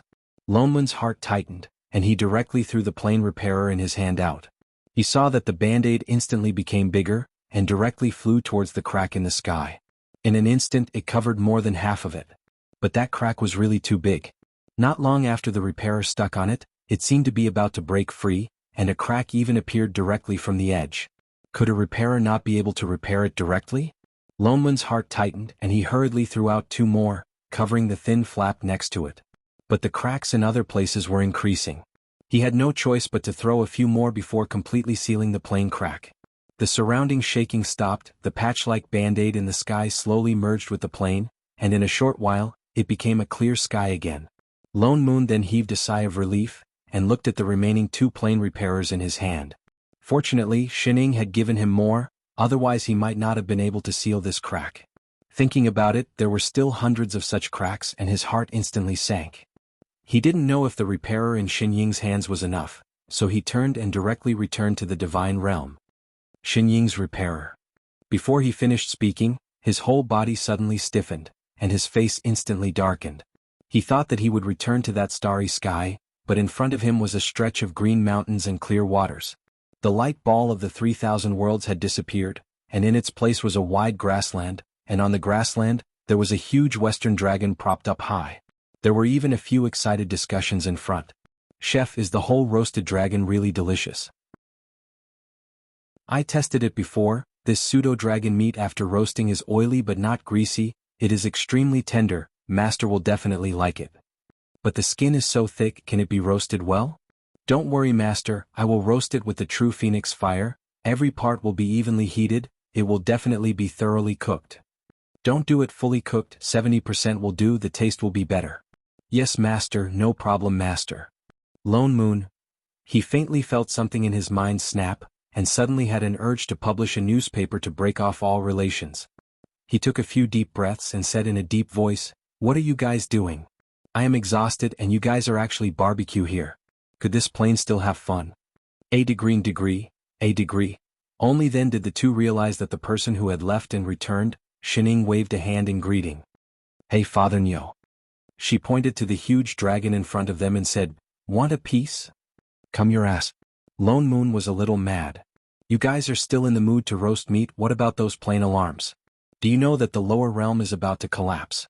Is this the time to eat the whole dragon?" "I know." Shining tilted her head. "I know, but you guys are still here roasting meat. Who exactly is the manager here, hey? Radish is already mending." Shining pointed to the front. "Radish?" The corner of Lone Moon's mouth twitched. When did Radish know how to repair plane cracks? You guys are freaking kidding me? Chapter 355. Lone Moon looked around and realized that not far away, there was an isolation array. He turned and walked over, lifting his hand to remove a corner of the array. Instantly, the scene in front of him was like a curtain being lifted, a corner fell, revealing the familiar half of the starry sky behind, and standing in the starry sky, a naked figure, as if sensing movement behind him. Radish, who was lifting his shirt, turned around subconsciously.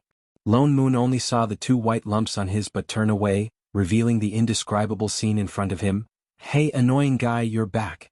Radish, who had finally transformed into human form with much difficulty, called out and was about to walk over. The corner of Lone Moon's mouth twitched.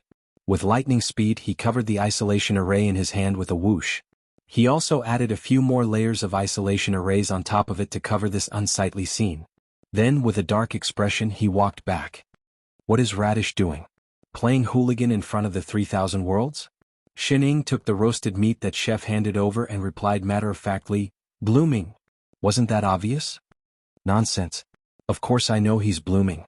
Radish only knew how to play hooligan. Why is he blooming?" "To repair the plane."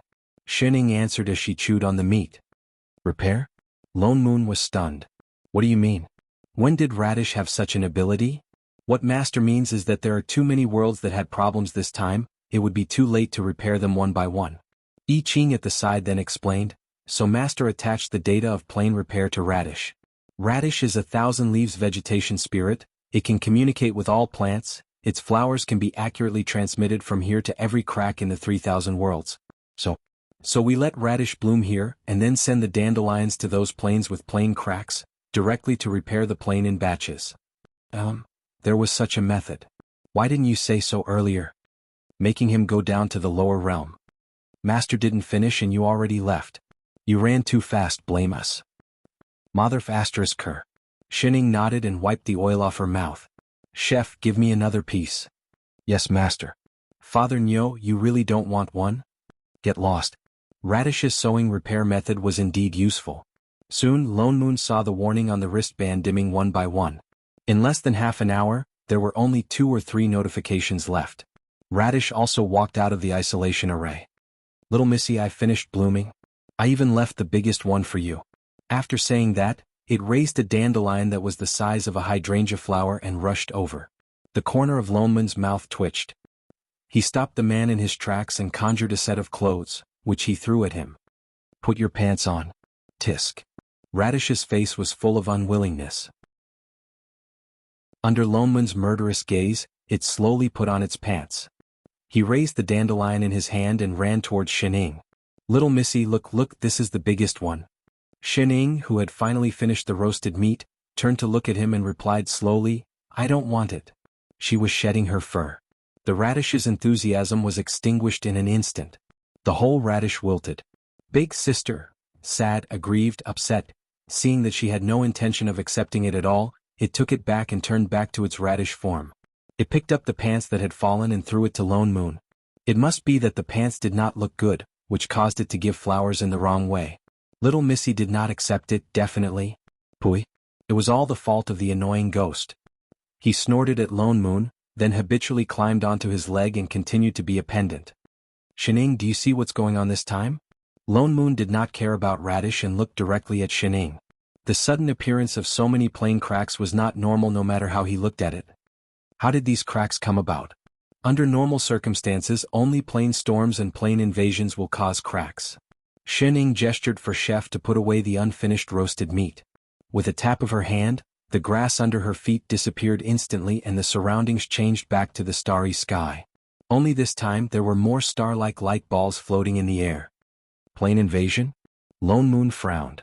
But there was no notification of an intruder just now. Indeed there wasn't. Shining said, so these cracks are the same as the one in the demon world. Demon world? Lone Moon and I Ching were both shocked. I Ching directly went forward and asked, Master is saying that these cracks also existed a long time ago? They were just covered up by something previously. Shining nodded. She thought for a moment and added, when I was patching up this divine realm, I upgraded your sensors. That was why they could detect so many cracks at once. So, these were all pits left behind by the plane? But, if these cracks existed before, why were they fine before? But now they all exploded together? Lone Moon frowned. This was too much of a coincidence and it happened when the God Fiend was missing. Could it be that array formation? He suddenly thought of the light pillar in the demon world. It seemed that the plane cracks only appeared after that thing appeared. The immortal chi in that array formation is special. I Ching also nodded and said, I have never seen immortal chi like that unless it was originally not something from this plane.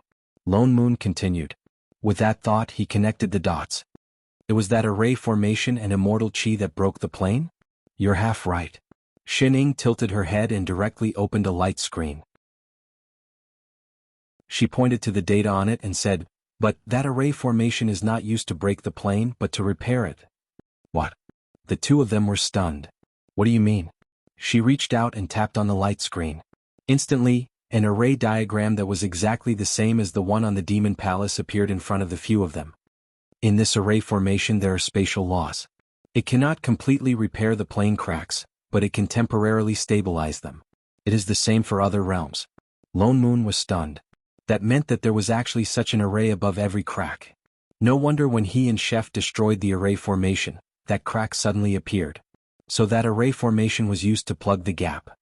Could it be that because Chef and I destroyed that array the lower realm also collapsed? He frowned. No. Shining shook her head. She turned around and took out a fruit from Chef's pocket. As she nibbled on it she said, the array at each crack is independent. The one in the demon world only sealed that one crack. And that array has been modified. Then what happened to those in the lower realm? Lone Moon asked anxiously. No wonder someone destroyed all those arrays at the same time. Not destroyed. Xinying's hand paused. She glanced at him and said, it's taken back.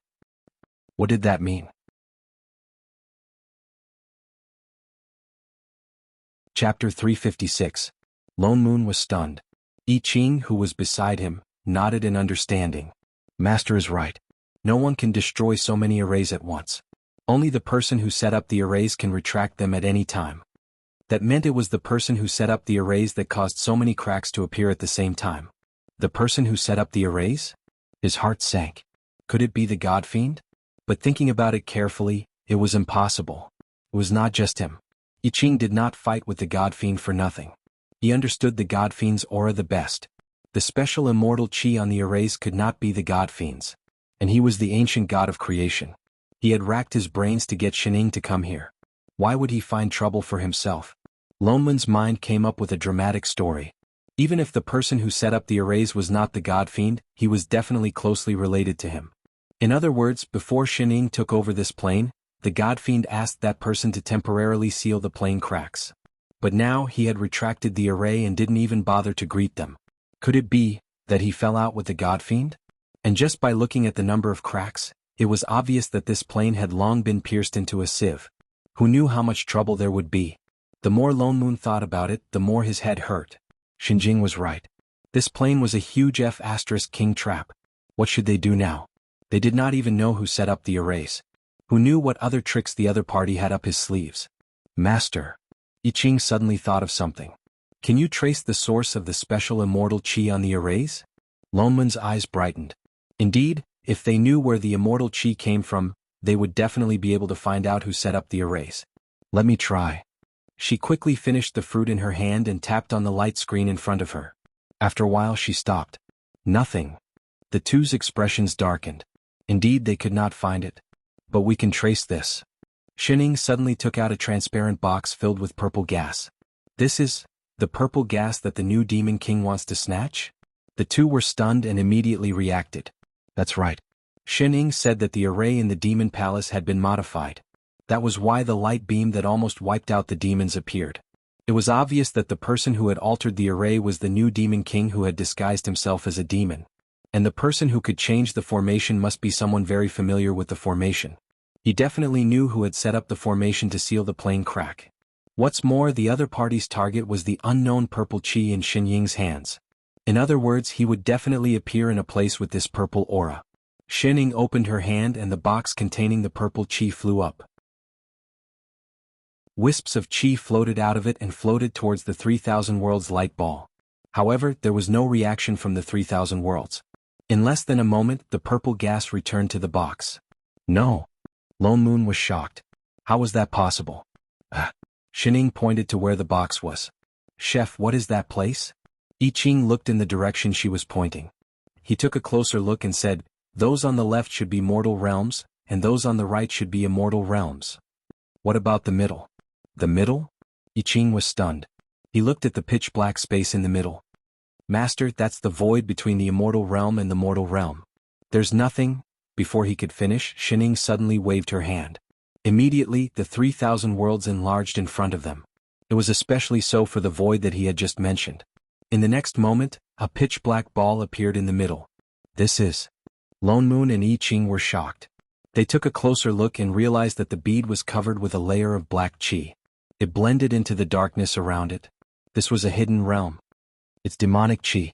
Lone Moon immediately conjured a seal. In an instant, the black chi on the light ball dissipated completely, revealing a complete light ball. And in the box containing the purple chi just now, a wisp of purple chi pointed towards that realm. Which realm is this? The two of them looked confused. They never knew that there was another hidden realm between the mortal realm and the immortal realm. And the layer of demonic chi that covered the realm just now obviously belonged to the God Fiend. Why did he hide this realm? No matter where this is, it must have something to do with the person who broke the array. I Ching said in a low voice. We'll know once we go in. Lone Moon nodded. Let's go in and find that person first. With that said, he waved his hand in the air and was about to enter that realm. Wait a minute. Shining suddenly tugged at him. What's the matter? I just wanted to say something first. Shining gave him a look that said, I'll make it clear this time, so that he wouldn't have to deduct my food expenses. This realm has disconnected from the plane.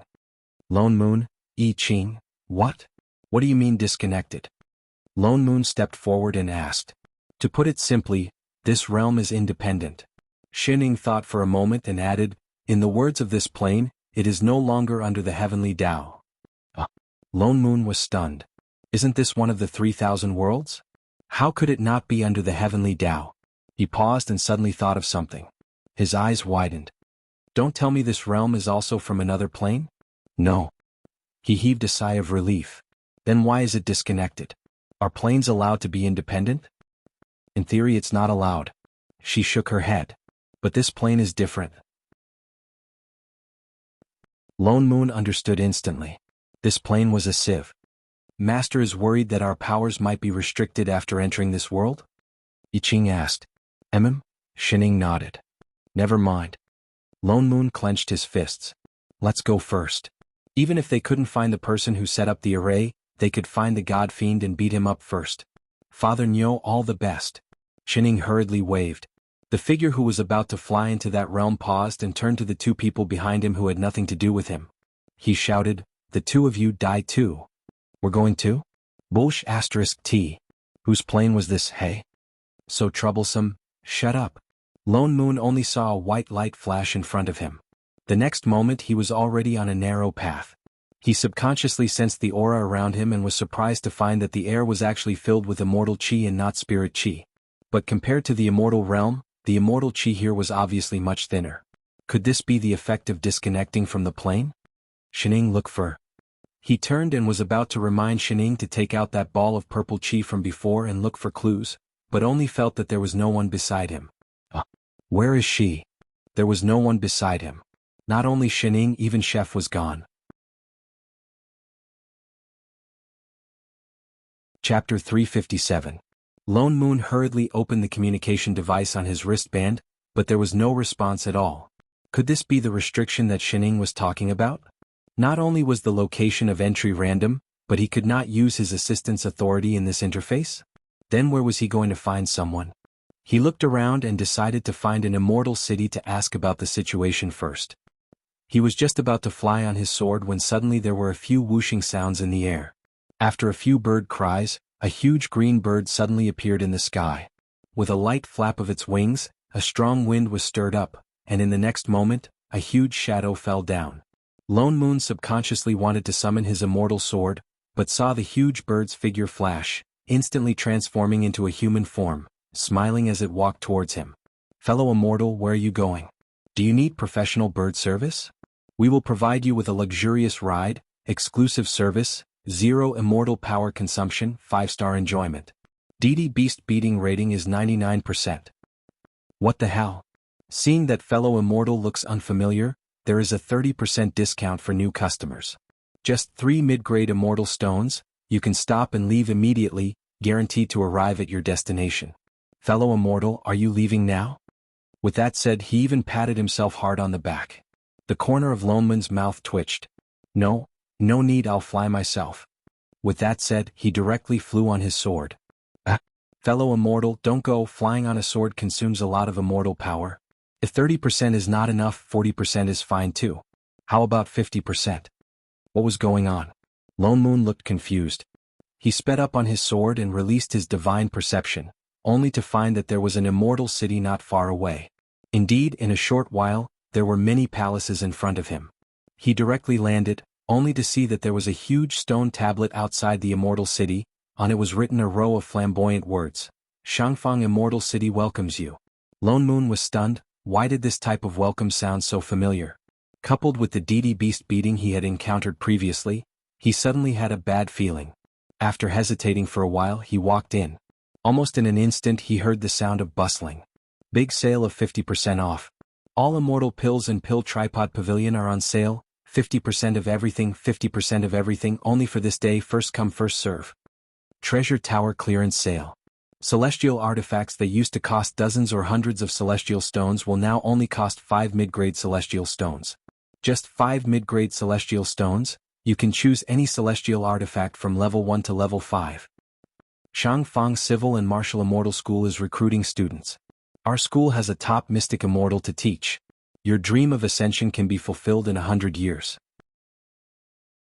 Anyone below the Earth Immortal level could sign up. All tuition fees will be refunded to those who fail to ascend to immortality upon graduation. Shangfang Civil and Martial Immortal School is the best place for you to raise your cultivation. Are you still distressed over the fact that you formed your gold core too late and that your appearance is getting old? Are you still regretting giving up on meridian cleansing and body reconstruction? The Brilliant Color Workshop's top-notch face casting pill will fulfill your immortal dreams. 7th grade Spirit Beast Egg. Lone Moon, this is Immortal City? Looking at these avant-garde marketing methods and familiar advertising slogans, did they hire a planner from another dimension, or did they travel through time together? Lone Moon's heart sank. There was obviously something wrong with this world and it was very serious. There could be more than one invader. He had to find Shining quickly. Just as he was about to find out more about the situation, he suddenly heard a loud bang. He subconsciously looked up, only to see something suddenly rising into the sky not far away, exploding in the sky like fireworks. A huge golden array instantly enveloped the entire immortal city. There was no immortal pressure in that array at all. It was just like a mark shining brightly in the sky. Wow, that's a big deal. Just as he was feeling puzzled, the cultivators on the street all exclaimed. There was no panic in their voices but rather some envy. I wonder which rich family actually bought a city-wide immortal seal. That's right, once this mark appears, tens of immortal cities around can see it. This is the first time I've seen a city-wide immortal seal. I wonder if the other party can earn back the price of this mark with such a big promotion. Rich great cultivators are indeed different. So the array in the sky was just an advertisement? Straight face, it's coming, the mark is activated. Someone reminded. All the cultivators on the street looked up, and Lone Moon subconsciously followed suit. They saw that the golden array in the sky suddenly began to change. The entire array diagram began to merge and change shape, turning into a large golden star that scattered down. In the middle, a word appeared faintly, becoming clearer and clearer. In less than 5 minutes, it finally formed into 3 striking words: Father Nyo. F***CK. What is Father Nyo? Has anyone heard of it? I've never heard of it. Could it be some top-grade elixir? Maybe it's some rare Dharma treasure. No, I think it must be some special cultivation technique. The corner of Lone Moon's mouth twitched and the veins on his forehead popped. His entire body was filled with killing intent. He conjured a wind-riding spell, turned and rushed towards the place where the array had just risen. Those 2 idiots. Fuck you. He rushed all the way to the square in the center of the immortal city. Indeed, from afar he saw a platform in the middle of the square. There were 2 familiar people standing on it. One of them was sitting lazily on a chair, nibbling on a fruit. The other stood behind him, holding a huge banner in his hand. On it, in golden words, was written, "Search for Father Nyo with a large sum of money." The 2 of them scanned the crowd in front of them while chatting casually. "Chef, do you think Father Nyo will see it?" "Don't worry, Master. With his cultivation, even if he doesn't meet up with us, he won't be in danger." Then how many immortal stones do we owe in total? Including the fireworks just now, a total of 45,105 mid-grade immortal stones. Chef, hurry. Release your divine perception and search every inch of the area. We must find Father Nyo. Yes, Master, no problem, Master. Lone Moon, who had just arrived at the square, stopped in his tracks. In the next moment, he turned and left without hesitation. Damn it, I don't know these 2 idiots. Father Nyo. Shining, however, recognized him at lightning speed. Chef, stop him. Yes, Master. In the next moment, a wave of sword rain fell in front of Lone Moon, directly surrounding him tightly. The surrounding cultivators all retreated. In an instant, only Lone Moon, who was surrounded by immortal swords, was left in the middle of the square. Shining stood up with a whoosh, raised her right hand high and greeted enthusiastically, "Yo, Father Nyo. Get lost. Don't think that I will repay your debt." Lone Moon deeply realized that he had raised 2 idiots who were losing money. It had only been less than 4 hours since they separated, but the 2 could actually spend tens of thousands of mid-grade immortal stones in a small immortal city. And they were only eating and did not buy any Dharma artifacts or Dharma treasures. Lone Moon clutched his bag of immortal stones. His heart was bleeding. More than 40,000 mid-grade immortal stones, more than 40,000. Rounded up, it was 100 million. How many? Pooey, how long did he have to do business? How many spirit herbs and immortal artifacts he had to sell to make up for it? For the 101st time every day he wanted to sell these 2 idiots. Chapter 358. How on earth did you two owe so much money? Lone Moon glared at the two of them. Father Nyo, Shining was just about to answer. Shut up. Lone Moon stopped her directly and turned to look at Chef beside him. Speak. Never mind Shining, he was used to being tricked by her. Since when did even Chef become so unreliable? When Master and I came over, we happened to be in different directions of this immortal city. Yiqing explained. It was already past lunchtime. When I found Master, she was eating at a mortal cuisine restaurant in the city. Master was too hungry and ate a little too much. That's it? Chef's gaze drifted before he continued. I found that the spirit rice in that restaurant was not bad, so I bought some along the way. Are you guys eating a dine and dash? Even if you ate and packed spirit rice, it wouldn't cost tens of thousands of immortal stones, right? Most cultivators abstained from eating, so it was not necessary for them to eat. Therefore, those kinds of restaurants for cultivators were not considered expensive. A meal cost hundreds of immortal stones at most. We spent 83 immortal stones. Then where did the rest come from? The rest? Yiqing's expression changed. He coughed before continuing. After we finished eating, we realized that we did not bring immortal stones, so we rented a table to look for you and bought a missing person firework along the way. Then, it came to tens of thousands. So, Lone Moon took a deep breath. For 80-odd immortal stones for a meal, you spent tens of thousands just to find me to pay the bill. Master and disciple froze and looked up at the sky together. That. Father Nyo, don't mind such details. She really did not know that a firework would be so expensive. Get lost. I don't want to be your Father Nyo. Don't think about next month's living expenses. Go eat your spirit rice. Father Nyo. You mighty. Winky face, hey, are you going to pay the bill or not? The boss who had been standing at the side was getting impatient. He glanced at the three of them. It's a total of 45,005 middle-grade immortal stones. You have to pay it in full by today. This shop does not take credit. If you don't intend to pay for them, then don't blame me for extracting their cultivation and refining it into an immortal pill to repay the debt. As he spoke, he looked the two of them up and down, then snorted lightly. I thought you guys had some sort of backer, but you really can't afford it. If you don't have money, why would you buy an immortal city seal? No money? F***CK, who are you calling poor? Lone Moon's expression darkened. He took out a bag of immortal stones and threw it over.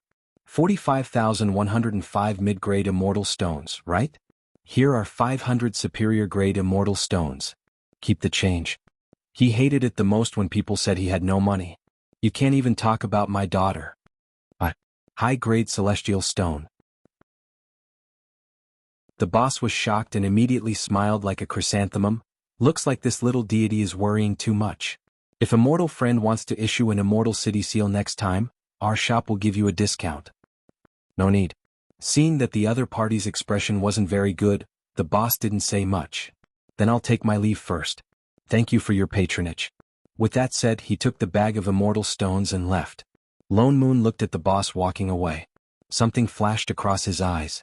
He desperately suppressed the urge to beat the two of them up. He held the two of them and lectured them for a full 2 hours. Only then did he start to think about the situation in the entire immortal city. Ever since he came to this realm, he always felt that every place was filled with strangeness. Everything he saw along the way was too out of the ordinary. Those avant-garde advertisements and that strange immortal city seal in the air.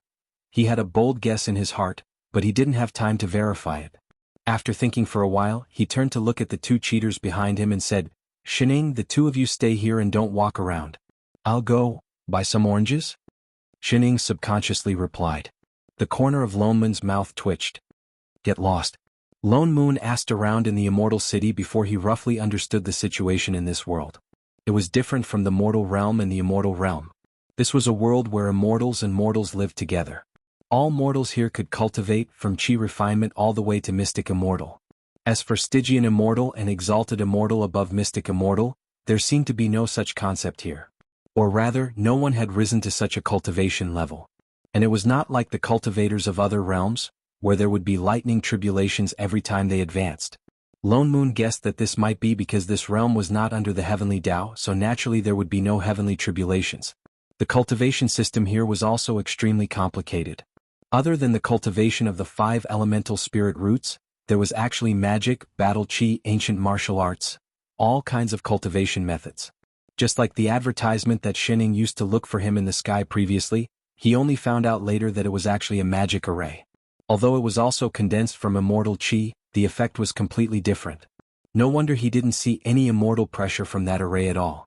There were also many sects, schools, or training camps in this realm, all places to improve one's cultivation.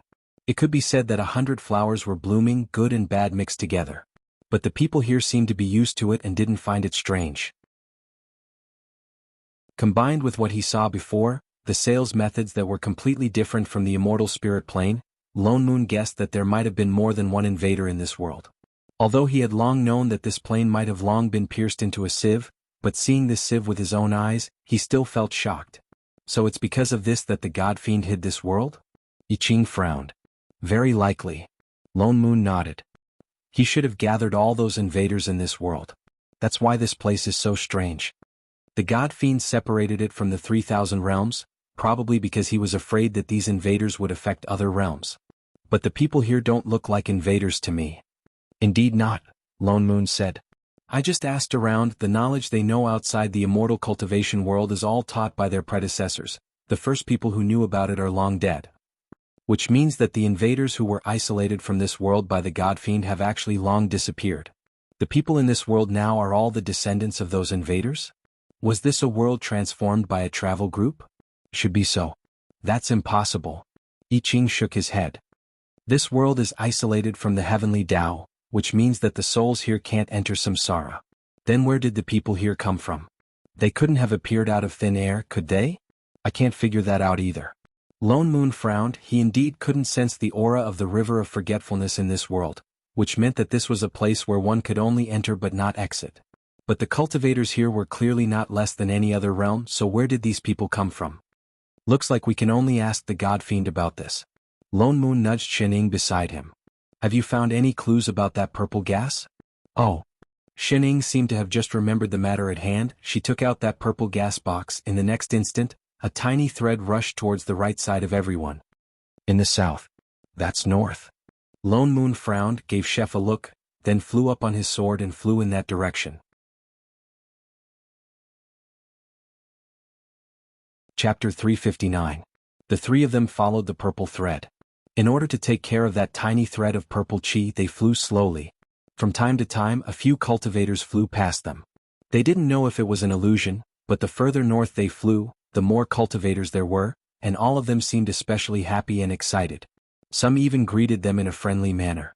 They didn't care at first until there were more and more people around them, and everyone who passed by looked at them weirdly. Lone Moon vaguely felt that something was wrong, but he didn't think too much about it because he was thinking about the purple chi. Until Shining, who was on I Ching's sword, suddenly said, "Ah, it's gone." The two of them stopped, then realized that the thread in Xin Ying's hand suddenly broke, and not a single thread floated over. What's going on? If the aura didn't disappear, it should mean that we're already here. I Ching reminded. Only then did the three of them start to look around. Looking down, they saw a lake below them, and there seemed to be a small island in the lake. They could vaguely see that there were many people gathered on the island. All of them had smiles on their faces as if they were discussing something. It was very lively. The three of them exchanged a look, then landed. Just as they were about to check if there was the same purple chi on the island, there was suddenly a silence. The island that was very lively just a moment ago was suddenly silent, and all the cultivators on the island suddenly looked towards them. Their eyes were full of shock and disbelief, and the way they looked at them became even weirder. Lone Moon's heart sank. Could it be that this island was some private property and others couldn't step foot on it? But these people obviously didn't look like they were from the same sect, and there were no array formations or restrictions on this island. Why were they looking at him like that? Lone Moon was confused, but he habitually raised his business smile and greeted, "Greetings, fellow immortals." He was just about to ask about the situation when suddenly a cold snort came from the opposite side. It's so offensive it's unsightly. A man in a long green robe suddenly swept a look at him and Chef, his face full of disgust, as if looking at them one more time would dirty his eyes. You've tarnished such a sacred place for no reason. With that said, he directly tied the red cloth in his hand to the branch at the side, pulled a female cultivator beside him and flew away. What was going on? Lone Moon's mouth twitched. He hadn't offended this cultivator, had he? All he did was greet him. Wasn't he talking to him alone? What did he do to provoke him? The moment the azure-clothed cultivator left, the silence from before was broken. The cultivators at the scene became lively again, but their voices were clearly much quieter. Although their gazes would occasionally glance in their direction, they would intentionally or unintentionally stay away from the three of them. There were even quite a few people who followed the azure-clothed cultivator away. After a moment, the originally crowded island became empty. The trio? Meow meow meow. Fellow immortal, don't worry about it. Suddenly, a cultivator in a blue robe stepped forward and patted him on the shoulder sympathetically. Those cultivators are obviously from Shuiyue City. They're used to being conservative, that's why they can't accept it. The two fellow immortals are already here, so there's no need to care about the opinions of others. As soon as these words were spoken, more people came forward and looked at them with sympathy. They all tried to persuade them one after another. Fellow immortal is right. The two of you deserve praise for your courage. Don't worry about those rumors, just treat each other with sincerity. Yes, nothing in this world is perfect. Even if there's no result, it's enough to show your sincerity. I also think that the two of you will be fine. That's right. Man proposes, God disposes. Perhaps there really will be a miracle. More and more people came forward. In an instant, the entire island was divided into two groups of people. One group looked distressed, as if they had just suffered a great injustice. The other group was full of disdain, as if taking another look would dirty their eyes. Wait. Lone Moon was confused. Why did it feel so strange? What were these people talking about? He was just about to ask. The blue-robed cultivator who first came to comfort him suddenly materialized a red ribbon and stuffed it into his hand with an enthusiastic expression. Come. Take it, fellow immortal, go ahead first. No matter what the result is, just take it as a token of our appreciation. With that said, he gave Lone Moon a push to the big tree in the middle of the island. Together with him was Chef, who looked equally confused and was also stuffed with a red ribbon. What was going on? Lone Moon and Chef exchanged a look.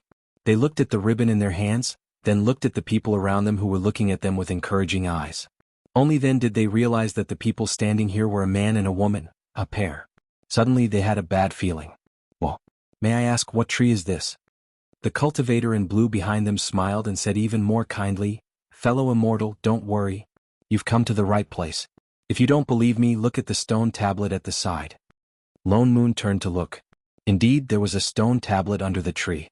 On it, a few golden words formed by immortal spells were shining. Child-giving marriage tree. Lone Moon, I Ching. The two of them stiffened as if they had been petrified. They had the urge to stab their own eyes. Pray for children. Beg your sister Ah. So these people were looking at them strangely just now. Did they think they were here to pray for children? Him and I Ching. How did they know they were here to pray for children? And what the hell was with him and Chef? Even if you're a civ, do you have to be so imaginative? How did they look like a couple? What's more, Shining was clearly standing beside Chef. No one would suspect that he and Chef were a couple, right? Are you guys blind? Wait. Chef, why did you suddenly retreat so far away? I'm straight. Master, I used my divine perception to check. There are no traces of purple chi here. Let's go look elsewhere. With that said, he carried Shining onto his sword and flew out. Lone Moon, a while later, you two little rascals come back. The surrounding couples. Huh? What was going on? When did the woman on the sword come? Why was there another person in the relationship that was not allowed in the world? Triangle. In an instant, the fire of gossip on the island of marriage burned. What do we do now? Lone Moon, who had finally caught up with the two of them, sighed and turned to look at them. His mouth twitched. Chef, why are you hiding so far away? Air. I Ching subconsciously looked up at the sky. I'll say it again. I'm straight. Lone Moon resisted the urge to beat them up. Enough with the two of you. Let's talk business. Get over here. I'm just worried that you'll lead Master astray. Chapter 360. Only then did I Ching bring Shining closer. Lone Moon frowned and suppressed his anger. He said, the clue to the purple gas is broken. If we want to find it, then dash. It's not broken. Shining suddenly said. What? Lone Moon faltered. Shining suddenly handed over the box containing the purple gas. The thin line that extended from the box appeared again. But this time it was pointing towards the west. Holy shit. When did it appear again?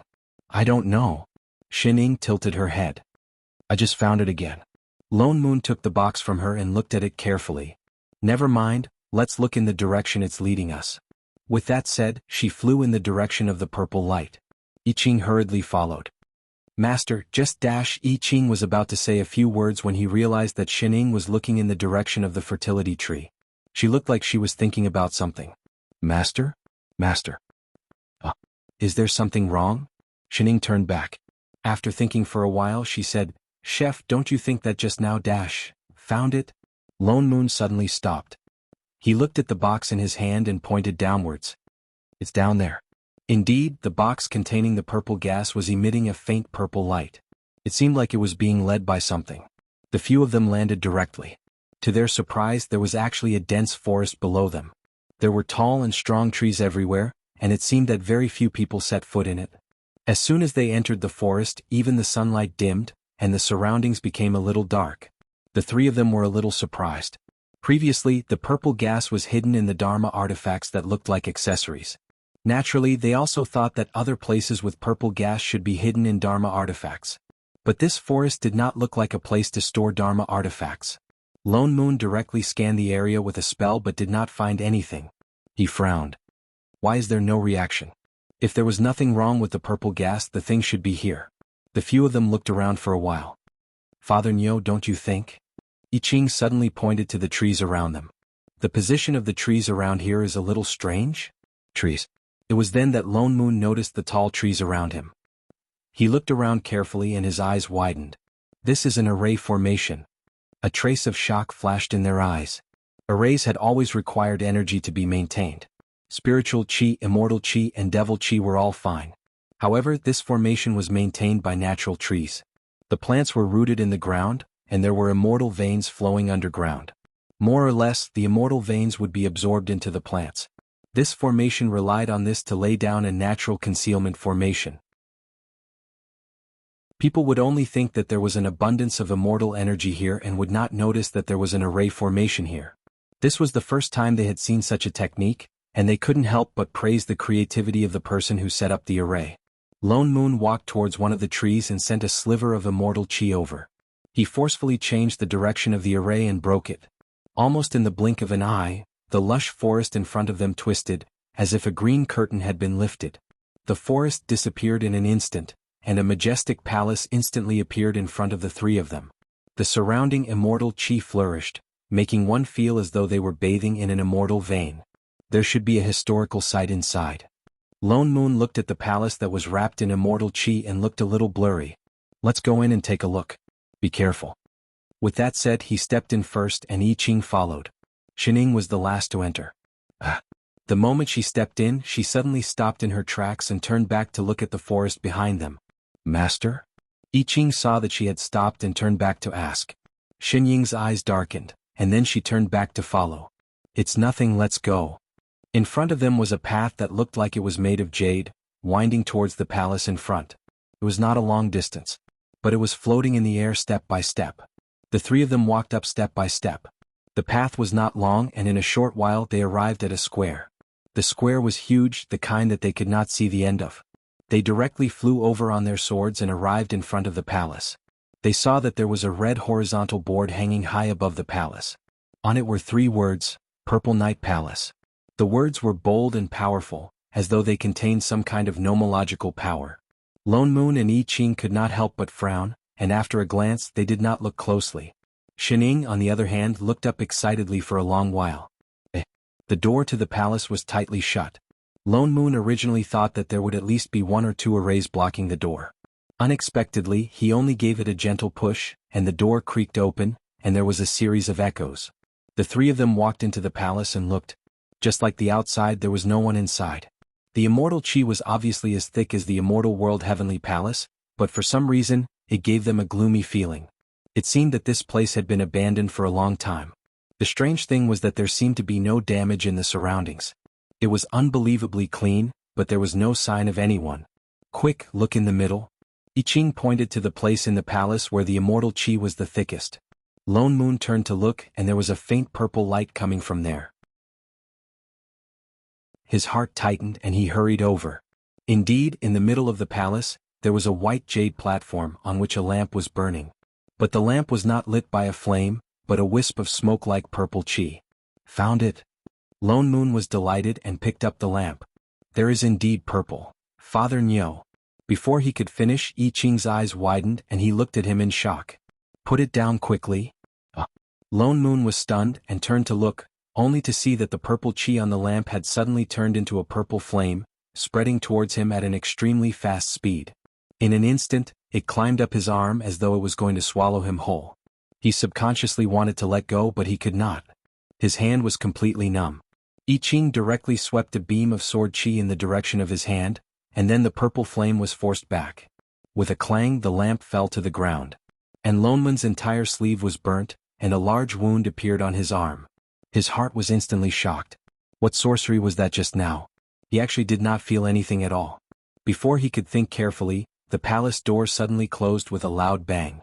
The array of the entire palace lit up, and in an instant the originally slightly dark palace was illuminated by a white light. Suddenly, a beam of light fell from the sky, directly breaking a big hole in the palace. A man's voice suddenly sounded with some vicissitudes. "You're finally here, manager?"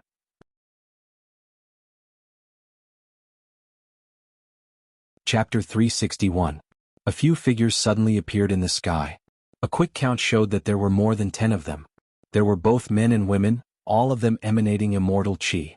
They carried with them a threatening aura, even more powerful than the Celestial Emperor's cultivation. Lone Moon's heart sank. He scanned the people in the sky and realized that beside the man who had just spoken was the missing new demon king. However, there was no demonic qi around him. Instead, he was filled with immortal qi. The strange thing was that their immortal qi was completely different from that of immortal cultivators. It seemed to be exceptionally thick. Lone Moon's mind flashed.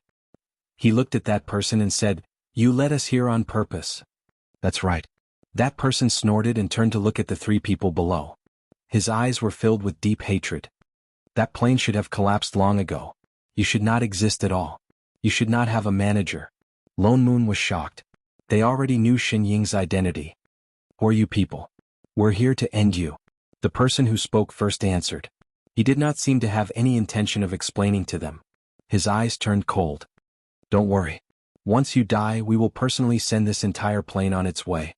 With that said, he waved his hand and the people behind him rushed towards them with swords in hand. The array around them grew brighter. The blinding white light suddenly condensed into sharp blades that covered the sky and earth. A huge suppressive force instantly filled every corner. Even Lone Moon and I Ching felt their hearts stop. It was clearly just immortal qi, but it had a more terrifying suppressive force than god power. Lone Moon subconsciously conjured a seal to summon his immortal sword to defend himself. But he felt that all the immortal power in his body was gone. Not only did he not summon his immortal sword, he even lost contact with his intrinsic Dharma artifact. The immortal qi around him was so thick that it was unimaginable. Yet he could not use any of it. He could not even use any spells. It was as if all his cultivation was suddenly destroyed. He watched helplessly as a blade slashed across his body, leaving behind a trail of blood. He was shocked. But he saw that I Ching beside him was also confused. He could only barely use his sword to block the blades that were attacking him from all directions. What was going on? "What array is this? Strange. You can't use your powers?" As if sensing their confusion, the person in the sky laughed coldly. "Haven't you noticed that this plane no longer belongs to you? The moment you entered the hall, we had already separated this place from your plane. In other words, you are no longer in your own territory. Even if you are a manager, you can't do anything to us." "Leave the plane?" Lone Moon was shocked. "You're invaders." "Humph? Invasion?" He suddenly laughed coldly, but his tone was full of mockery. Even the eyes of the others instantly emitted a bone-deep hatred. "So in your eyes we're just invaders?" His eyes instantly turned as cold as ice. Monstrous anger immediately surged out, and even his eyes were stained with the color of blood. He said word by word, "Even if we invade and destroy this world, you and the god fiend owe us." "Demon god?" They were stunned. What did that bastard do this time? That person's expression became even more ferocious, and there were faint signs of madness. But he did not continue to explain. Instead, he shouted to his companions who were attacking him, "Capture that manager first." The few who were still fighting with I Ching immediately turned and flew in Xin Ying's direction. "Master!" Chef panicked. He wanted to turn and stop them, but it was already too late. What's more, his powers were useless here. There was no way he could rush over.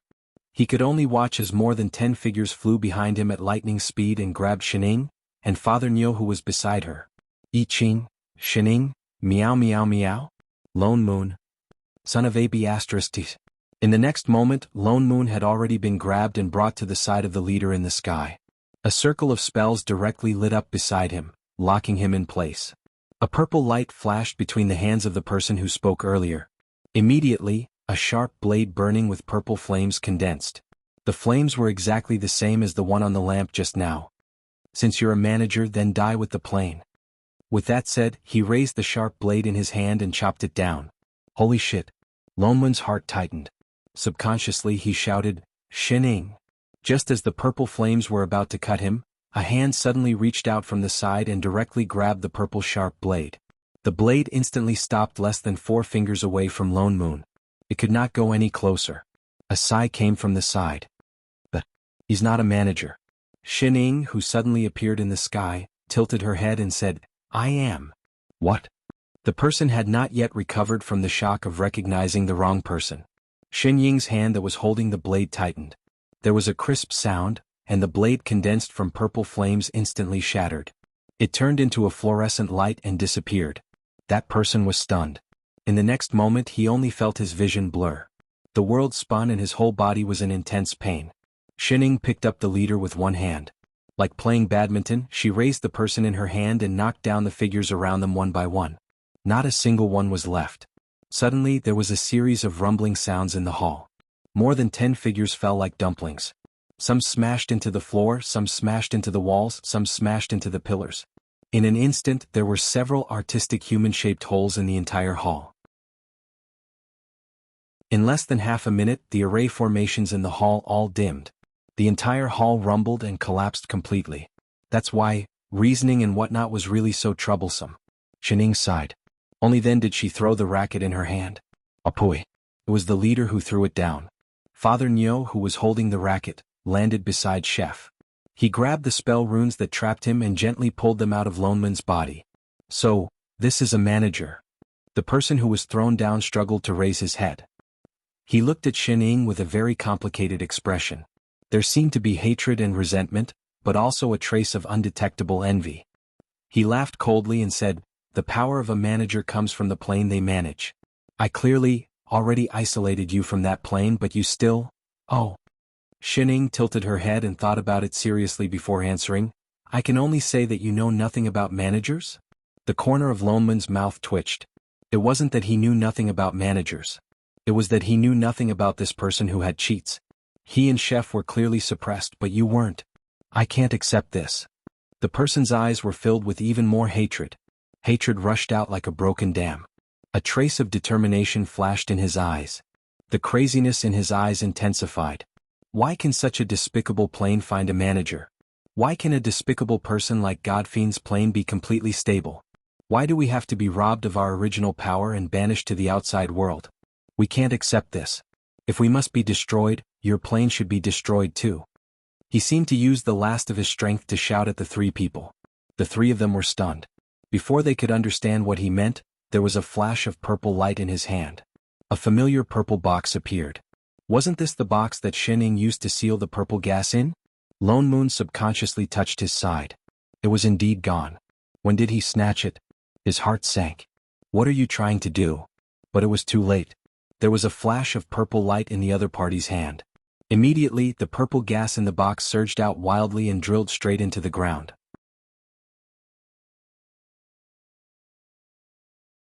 Chapter 362. In the next moment, a purple crack spread out in all directions. In an instant, it covered the entire sky and earth. The world shook violently, and the rumbling sounds of collapse rang out incessantly. That purple light slowly faded, and even the sky seemed to be torn apart, with several cracks appearing. It was like the divine realm of the Godfiend, only the speed of collapse was faster. In just a few breaths' time the entire place was in ruins. The chaotic energy that belonged to the void poured out from the crack in all directions. Everything withered in an instant. Life faded. You want to destroy this small world? Lone Moon's eyes widened in disbelief. This was clearly the collapse of the entire plane. Your plane should have collapsed a long time ago. The man's eyes became more and more crazed. He was filled with the determination to perish together with Lone Moon. Not just this plane. The other 3,000 worlds should not exist either. You're crazy. Lone Moon looked at the increasingly broken plane in front of him. Do you know how many living beings there are in this plane? And if you destroy this place you'll die too. So what? He suddenly laughed maniacally. He turned to look at Shining. His eyes lit up with excitement. We should have died a long time ago. As long as we kill the manager, your entire plane will be buried with us. This man had gone crazy. This plane has already been completely cut off from the plane. As long as it is destroyed, even the manager cannot escape. Let them perish together with this plane. That's not for sure, Shining suddenly said. Shining suddenly spoke. She did not look anxious at all. She took out a box and tossed it out. It was a box that looked similar to the transparent cube from before. But this one was red. As soon as the box flew out, it instantly grew in size, covering the entire plane with an earth-shattering force. Wherever it passed through, the turbid gas that gushed in from the cracks faded away. Although there were still cracks everywhere, the entire interface seemed to have been paused. Not only did it collapse, but even time seemed to have stopped. Lone Moon's body relaxed. The pressure that had just appeared on him suddenly disappeared. He looked up at the sky. It was so big that he could not see it anymore. There was only a faint layer of red light left. Yet it was as if it spanned across the sky. What? Where did you get so many boxes? Isolator. After thinking for a while, she added, in the past, when my sister was angry, she locked me in a little black, little red room. Ah. So it was Xinjing's work again. However, this little red house was a little too big. It had already enclosed a small world. What did you do? The person who was laughing maniacally on the ground a moment ago looked around in disbelief. This small world had clearly cracked open, so why did it stop? Were managers really that powerful? Even if this small world had already left the plane, she could still easily stop it from collapsing. Shining did not intend to answer him. She walked over and pulled him out of the pit. She said seriously, "We are reasonable. You can tell me your story now." That person was taken aback. Before he could react, a voice came from the other side. "Let go of the primordial chaos sage." At some point in time, a person climbed out of the pit. It was a familiar person. It was the fake demon king who stole the dowry last time. Perhaps because Shining had knocked him a little too hard, he could still force himself to stand up. He glared at Shining angrily and threatened in a low voice. As he spoke, he suddenly turned his hand. Instantly, a purple light flashed and a familiar figure appeared beside him. His entire body was tied up like a dumpling by chains of purple chi. His face was pale and he could not move. His aura was also much weaker. The dumpling looked up and his eyes lit up. He called out, "Boss?" It was the god fiend who had been missing for a long time. Indeed, he had been captured by these people. The fake demon king conjured an immortal sword and placed it against the god fiend's neck. Once again he shouted, "Let go of primordial chaos. Otherwise I will kill him." The three of them were stunned. They exchanged a look and then replied in unison, "All right." "Three, the fake demon king, the god fiend, what? Kill him, kill him. There's no use in it anyway." "That's right. This fellow only knows how to cause trouble. I've wanted to beat him up for a long time." "As you wish. Hurry up and do it." The god fiend's heart ached. After all, he had been calling her boss for so many days. Was he really so unimportant? Asterisk asterisk asterisk asterisk asterisk asterisk asterisk asterisk. "Master, it's almost time for dinner." I Ching calculated and stepped forward to remind Shining. Shining nodded. She looked around at the mess and said, "It's too dirty here. Let's go back and eat." With that said, she reached out a finger and drew a line in the air. The air twisted and a passage opened up. Plane passage. The person who was still being held opened his eyes wide in shock. How is this possible? He had clearly completely cut off the plane connection with this small world. What's more, half of it had already collapsed. By right, he should have returned to the chaos. How was it that she could easily open a plane and teleport back? Lone Moon glanced at him and said, "Just get used to it." There was no need to talk about logic in front of a cheat. Seeing that the few of them were leaving just like that, the man who was holding the god fiend looked confused. "Wait, are you really not going to save the god fiend?" Shining suddenly thought of something. She stopped in her tracks and turned to look at them. "Oh yes, you haven't eaten either, have you? Let's eat together." With that said, the man felt a suction force coming from behind him. A white light flashed before his eyes. The next moment he was standing in a starry sky. Not far from the ground, there were more than 10 people who had been smashed into the ground by Shining. They had not woken up yet. There were also light balls of various sizes surrounding them. One of them was especially obvious. It was contained in a translucent red box. Inside it there were scattered pieces. It was the small world they were in just now. "Master, please wait a moment. Dinner will be ready soon." I Ching habitually conjured a table, chair, bowls and chopsticks. Then he took out the remaining roasted dragon meat. With a flash of sword light, he cut it into pieces and placed them on the table. "Master, if you're hungry, eat this first." "All right." Shining nodded. She threw the man in her hands onto the chair beside her. She picked up a piece of meat and stuffed it into her mouth. Because it was sealed with sorcery, it was still hot. Delicious. Chef then turned and disappeared under the starry sky.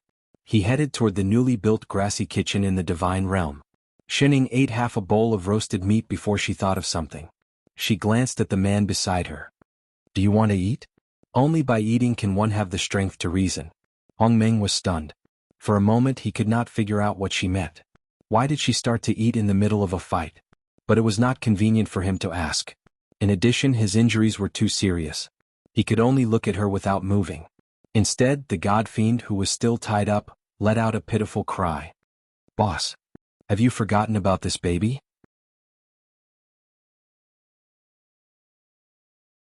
Chapter 363. Shining looked up at him, then turned to look at Lone Moon at the side. "Father Nyo, help him. I'm not free." The corner of Lone Moon's mouth twitched, then he turned and walked over there. The fake demon king who was still holding onto the person tensed up, and after a while, he lowered his hand as if he had given up. They had already returned to the boundary of the plane, and the assistant power that belonged to Lone Moon naturally returned as well. They had no power to resist at all. Lone Moon grabbed lightly, and the purple aura that trapped the god fiend disappeared instantly. Then he walked over with a person in each hand. In the next moment, the few people who were originally fighting to the death were already sitting together at the same table and eating dinner. To be more accurate, Shining was eating alone. Lone Moon rolled his eyes, Hong Meng and the fake demon king looked on in bewilderment, while the god fiend could only stand. There were more than 10 unconscious people lying on the ground. For a moment, in the entire divine realm, there was only the sound of Shining eating, and the footsteps of chef who went in and out to serve food from time to time. Just like that, the few of them sat at the table and watched Shining finish her meal without saying a word. Their minds were blank and they even felt a little hungry. Only when all the dishes on the table disappeared, did a certain someone let out a loud burp and then stopped. Chef at the side had already cleaned up the table quickly, and replaced it with fruits and tea. After thinking for a while, he conjured a seal to turn the square table in the middle into a round table, and added a chair for himself beside Shining to sit down, and even kindly handed a stool to the god fiend who had been standing at the side. The corner of the god fiend's mouth twitched, and he sat down with a frown. Instantly, he was much shorter than everyone else, most of his body had shrunk under the table, and only his bitter head could be seen on the table. The god fiend. I Ching did this on purpose, right? It was definitely true. "We can begin." Shining nibbled on the fruit in her hand and said casually, "Tell me, those indescribable things between you and the god fiend?" I Ching, Lone Moon, the god fiend, although he did have an irreconcilable grudge with these people, why did he feel that boss's question was a little strange? The other two snorted coldly and looked at them with disdain. After a while, the one called Hong Meng said, "As a manager, you should know about the grudges between us." "I'm not sure." Shining tilted her head. "Tell me." "You." The other party seemed to be even angrier than before.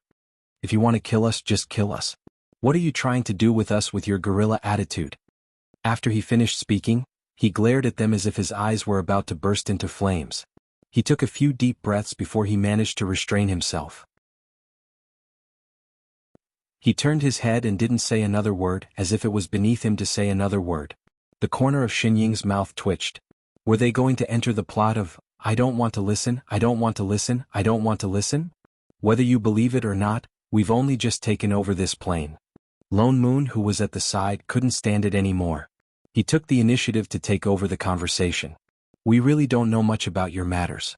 You can choose not to say, but..." His gaze turned cold. "If you miss this chance, even if you want to say it, you won't have another chance. My master is only giving you a chance to explain. I Ching's expression turned cold as he said, as for the rest, you don't even have the strength to resist. You speak as if you can beat master, little bitches? The two opposite them paled instantly, and their eyes began to waver. Boss. The god fiend at the side, however, lowered his expression and said weakly, actually we did come from another plane.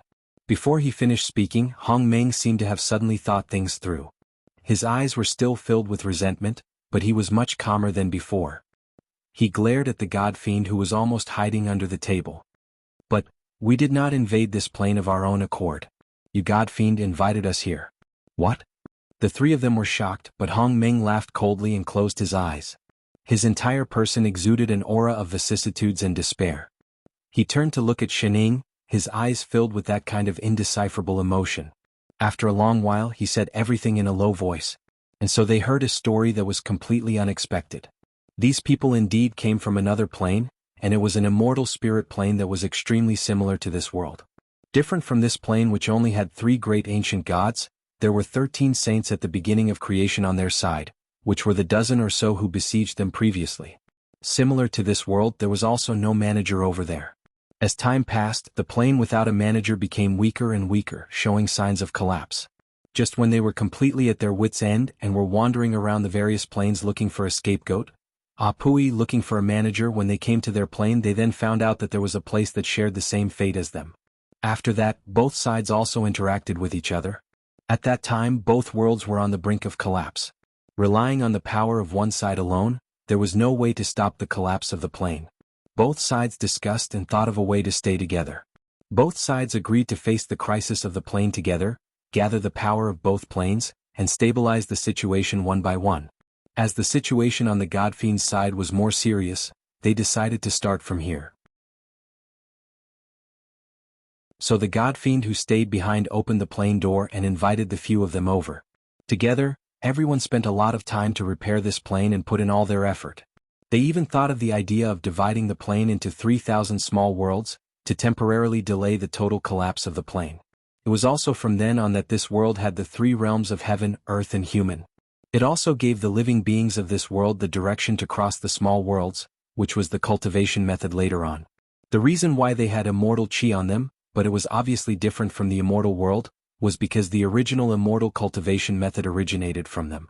It was just that the plane of cultivation was different and there were differences. After many years of hard work, things finally developed in a good direction. The hard work and cooperation of both sides bore fruit, and this plane was pulled back from the brink of collapse. Although it was still unstable, it was not as weak as before. Even the plane cracks left by the 3,000 worlds were temporarily repaired. As long as a manager appeared within the time limit, this plane could be completely stabilized. But just when they were all happy for this plane and sighed in relief, they were met with a huge blow.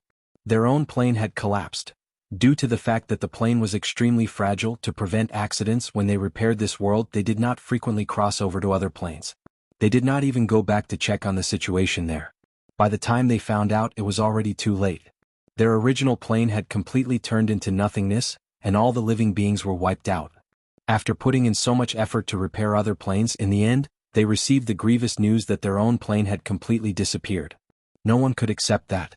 So, the original cooperative relationship of helping each other was completely shattered. The remaining 13 sages developed a monstrous hatred for the entire plane. And the last straw that broke the camel's back was the betrayal of the God Fiend.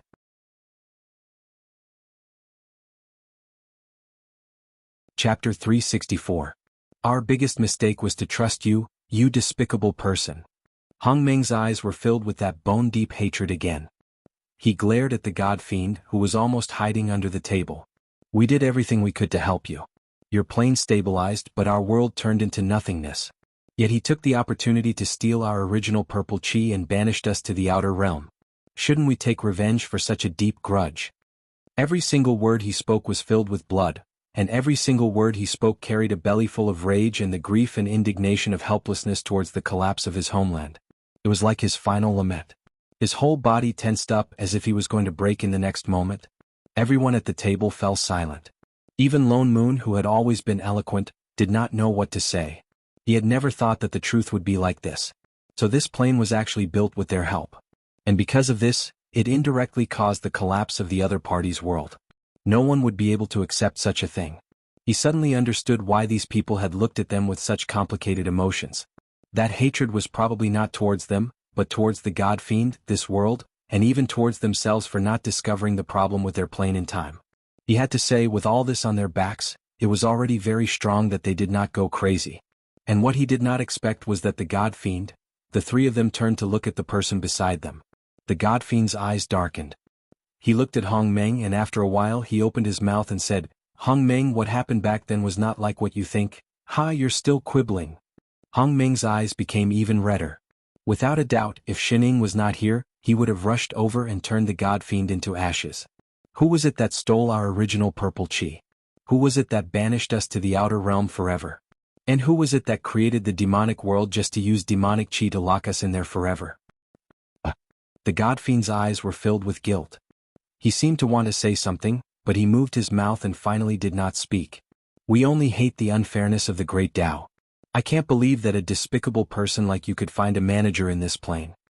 He took a deep breath, as if he was desperately trying to suppress the anger in his heart. In the next moment he seemed to have lost his last bit of strength. His whole body was emitting a faint death chi. He looked up at Shining and said after a while, "We really want to kill you and drag the entire plane down with us. But we are not as skilled as you. Perhaps we should have disappeared with our own plane long ago. You really did these things." Lone Moon turned to look at the god fiend in disbelief. God fiend's expression changed and something flashed in his eyes. After a while he nodded expressionlessly. "Yes." "You?" Lone Moon wanted to beat him up on his behalf. Although she knew that he was trash, she didn't expect him to be trash to this extent. After making full use of the other party, he even seized the other party's source of energy and locked him up. You shouldn't burn the bridge after crossing it like this. Should he be thankful that he only kicked them back to their original plane and not killed them directly? I am the god of creation. For the sake of this plane, any means are worth it. He said word by word as if he had no regrets at all. Lone Moon's eyes widened. He had seen shameless people before, but he had never seen someone so shameless. Without what happened back then, there would not be the three realms today. He stood up slowly. His original kind expression changed to one of coldness. The original source purple gas can help me stabilize this plane. Why shouldn't I use it? Damn. You really are AF Astra's king scum. In the situation back then, I had no choice but to do so. He glanced at Hong Meng and the other man. My existence has always been to protect this world. As for the matters of other planes, it has nothing to do with me. You? The two opposite him stood up in anger. Your plane has already returned to chaos. Whatever you do is futile. Why drag this side down with you? God fiend. Lone Moon could not bear to listen anymore. Hong Meng threw a punch at him. Just as it was about to hit the god fiend's face, Shining suddenly reached out and grabbed his wrist. She turned and said lazily, "Why don't I return the plane to you on his behalf?" I Ching, Lone Moon, Hong Meng, the god fiend, what? Everyone was silent for a moment. Hong Meng especially widened his eyes. His eyes, which were originally full of death chi, shone faintly. As if afraid of startling something, he lowered his voice and said, What do you mean?" "I mean exactly what I said." Shining scratched her head, looking annoyed. "Although creating a plane is a little troublesome, didn't you help us before? We have to return a gift or something." Sigh, they had to work right after eating. It was so tiring. You. The god fiend's eyes widened even more. A hint of joy flashed across his face, but it immediately dimmed. "Don't joke around. Our plane has already returned to chaos. Don't tell me you can split the chaos again?" Before Shining could answer, the three people behind her reacted and spoke first. Lone Moon, she can really do that. I Ching, definitely. God fiend, of course. Lone Moon even went forward to pat him on the shoulder and gave him an unreadable look. Hong Meng, the fake demon king, it can't be. So managers are actually this awesome? A while later, can you really return our plane to us? The fake demon king could not help but step forward and ask excitedly. Shining was just about to nod. What's the use even if the plane can be rebuilt? Hong Meng laughed bitterly. The light that had just lit up in his eyes dimmed again. He looked even more hopeless. The millions of living beings in our world have already turned into nothingness. What's the point of rebuilding a land of death? The fake demon king's expression darkened. The hope in his eyes disappeared instantly. We can't come back anymore. What if we can? Shining suddenly spoke. What? The two of them stiffened. Shining pointed directly at the sky. Starlight flashed around them. In an instant, the small world that was wrapped in a red cube box flew in front of everyone. You've been here for so long. Didn't you notice anything wrong? Everyone was stunned. Even Lone Moon and I Ching looked over with doubt. Shining sighed and directly enlarged the ball of light in front of her. She pointed to a fragment in the center and said, "That's yours, right?" The few of them were stunned. They looked carefully at the direction she was pointing at. The whole small world had actually been broken into millions of pieces. And the point that Shining pointed at seemed to be a lake. The lake water was so clear that the bottom could be seen. There was a small island in the center with a big tree full of red stripes. It looked a little familiar. Isn't this the fertility tree? Lone Moon was shocked. He remembered what happened before and directly blurted out, "This kind of feudal superstitious legend. What's so strange about?" Before he finished speaking, Chef directly interrupted him. Under the tree.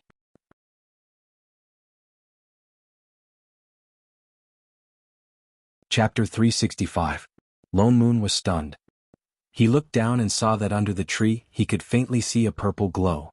Tens of thousands of thin lines directly led downwards, and at the bottom of the tree roots, there was a purple spring-like thing that was faintly glowing.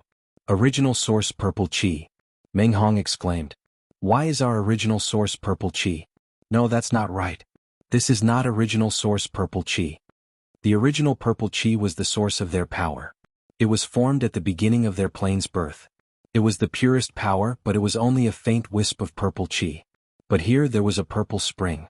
The aura was the same as the purple chi, but it was much thicker than theirs. What exactly was this? Everyone turned to look at the God Fiend. The God Fiend paused. After a while he nodded. I did hide your original source purple chi in this outer realm. After all, the most dangerous place is the safest. Hong Yu clenched his fists. He was even angrier. No wonder they could not find the original source purple chi after so much effort to escape from the outer realm. It was hidden right under their noses. But the God Fiend looked at the purple spring under the tree. I don't know why it became like this. Chef. Lone Moon nudged I Ching. Don't you think this spring water is a bit like the spring of life from last time? I Ching reacted. He immediately understood what Shining meant. No wonder it was a child-wishing tree. What spring of life? Hong Meng paused. Lone Moon exchanged a look with I Ching. Then he explained, this outer realm was originally sealed outside the 3,000 worlds. Even the river of forgetfulness does not flow through here. Logically speaking, there should not be any living beings here. But this place is filled with cultivators. They can even cultivate immortal power. Have you ever thought of the reason? Hong Meng and I Ching were stunned. You mean, they came from this purple spring? That should be the case. Lone Moon nodded. That was why the locals thought that the tree on the purple spring was a child-wishing tree. This might not be a superstition. This tree could really have children. Just like the spring of life in the other world, there were endless demon beasts crawling out. The life in this small world came from this purple spring. But what does this have to do with our plane? Hong Meng still did not understand. This purple spring is formed by the condensation of your original purple chi. It comes from your plane, and there is no river of forgetfulness soul fairy below. Without a soul, the light that could give birth to life would be like those demonic beasts that did not have spiritual intelligence. However, this world was different. The bottom of the spring can only connect to nothingness, and in the nothingness, the purple spring can only capture similar auras. You mean to say? The two of them widened their eyes in disbelief. Their bodies were so tense that they didn't even dare to breathe loudly. I Ching then said word by word, everyone who is born in the outer realm comes from your original plane. The two of them immediately felt their legs go soft, and they directly sat down. Ecstasy instantly spread across their faces. The people in that small world were all from their own world. They came from the same place as them. They actually had more than 13 people left. And as long as that purple spring was around, their plane would one day completely return to them. The two's eyes faintly welled up with tears. Their hearts that had been cold in despair for many years suddenly seemed to be lit up with a ball of fire. They finally came back to life. Thinking of what happened before, they could not help but feel lucky. Luckily they did not destroy that small world for revenge. Luckily someone stopped them. The two of them exchanged a look. Suddenly they stood up and retreated to one side. They bowed to Shining and the others seriously. Thank you, thank you. They seemed to want to say something, but after a while they could not make a sound. They did not know what to say. You can thank me later. Go in and take out the purple spring. Lone Moon pushed Xining. You have to let it return to your original plane. Xining directly waved her hand and opened a passage to that half-collapsed small world. Okay. The two of them nodded. Then, with a face full of excitement and even a little unsteady on their feet, they quickly walked inside and disappeared without a trace in a moment. Xining then turned to look at a certain person beside her. Now, can you tell me the truth? The god fiend stiffened. He looked at her with some surprise. After a while, his whole body relaxed as if he had finally removed some disguise.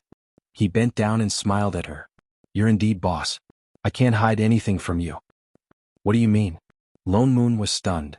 Could it be that there's some trap in this plane that you haven't told me? No. The god fiend hurriedly shook his hand. I promise there's really no more. How would I dare? He smiled even more brightly, but his body swayed. His whole body seemed to be unable to support himself and he fell down. I Ching reached out to help him, but he still sat directly on the ground. Even his body was emitting a faint light, as if he was going to disappear in the next moment. Holy shit, what's wrong with you? Lone Moon was shocked. He subconsciously conjured a seal, but it was completely useless. The god power in his body was dissipating. If this continued, he would die. How did this happen? Did Hong Meng and the others hurt you? No. The god fiend shook his head. He did not care at all. It was as if he was not welcoming death, but rebirth. It's just that time is up. He smiled even more happily. It was different from the polite fake smile in the past. Now it was a genuine smile.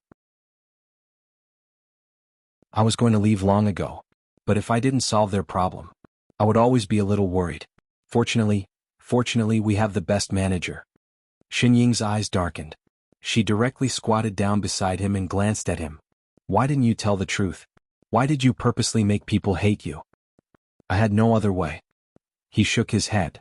They don't belong to this world in the first place. If I didn't isolate them in the outer realm, they would definitely be repelled by the plane after a long time. Then they would really disappear completely. That was why they made that small world cut off the plane connection. Then what about the purple gas? If isolating people in the outer realm was to avoid being repelled by the plane, what was the point of taking away their power? I heard Kai Tian say that all living beings originate from the plane source, he said softly. Their power is also the plane source, so I wanted to take a gamble on their behalf. The facts have proven that I won the gamble. After so many years, the purple gas finally turned into the purple spring. Lone Moon frowned. He suddenly could not understand the god fiend. In other words, everything he did was actually to help those people. Then why didn't you tell them directly? Because they won't be able to live. The god fiend was still smiling. They're like me. They were born for their own plane. If they knew that their plane was gone, I would probably go crazy. If hating me can let them live, isn't that good? At the end of the day, I am the one who owes them. So you're deliberately looking for trouble? She tilted her head. Ha ha ha. He laughed out loud. I'm waiting for you, boss. I can't return the plane to them, but the manager can. They're all good people. If they disappear just like that, it would be such a pity.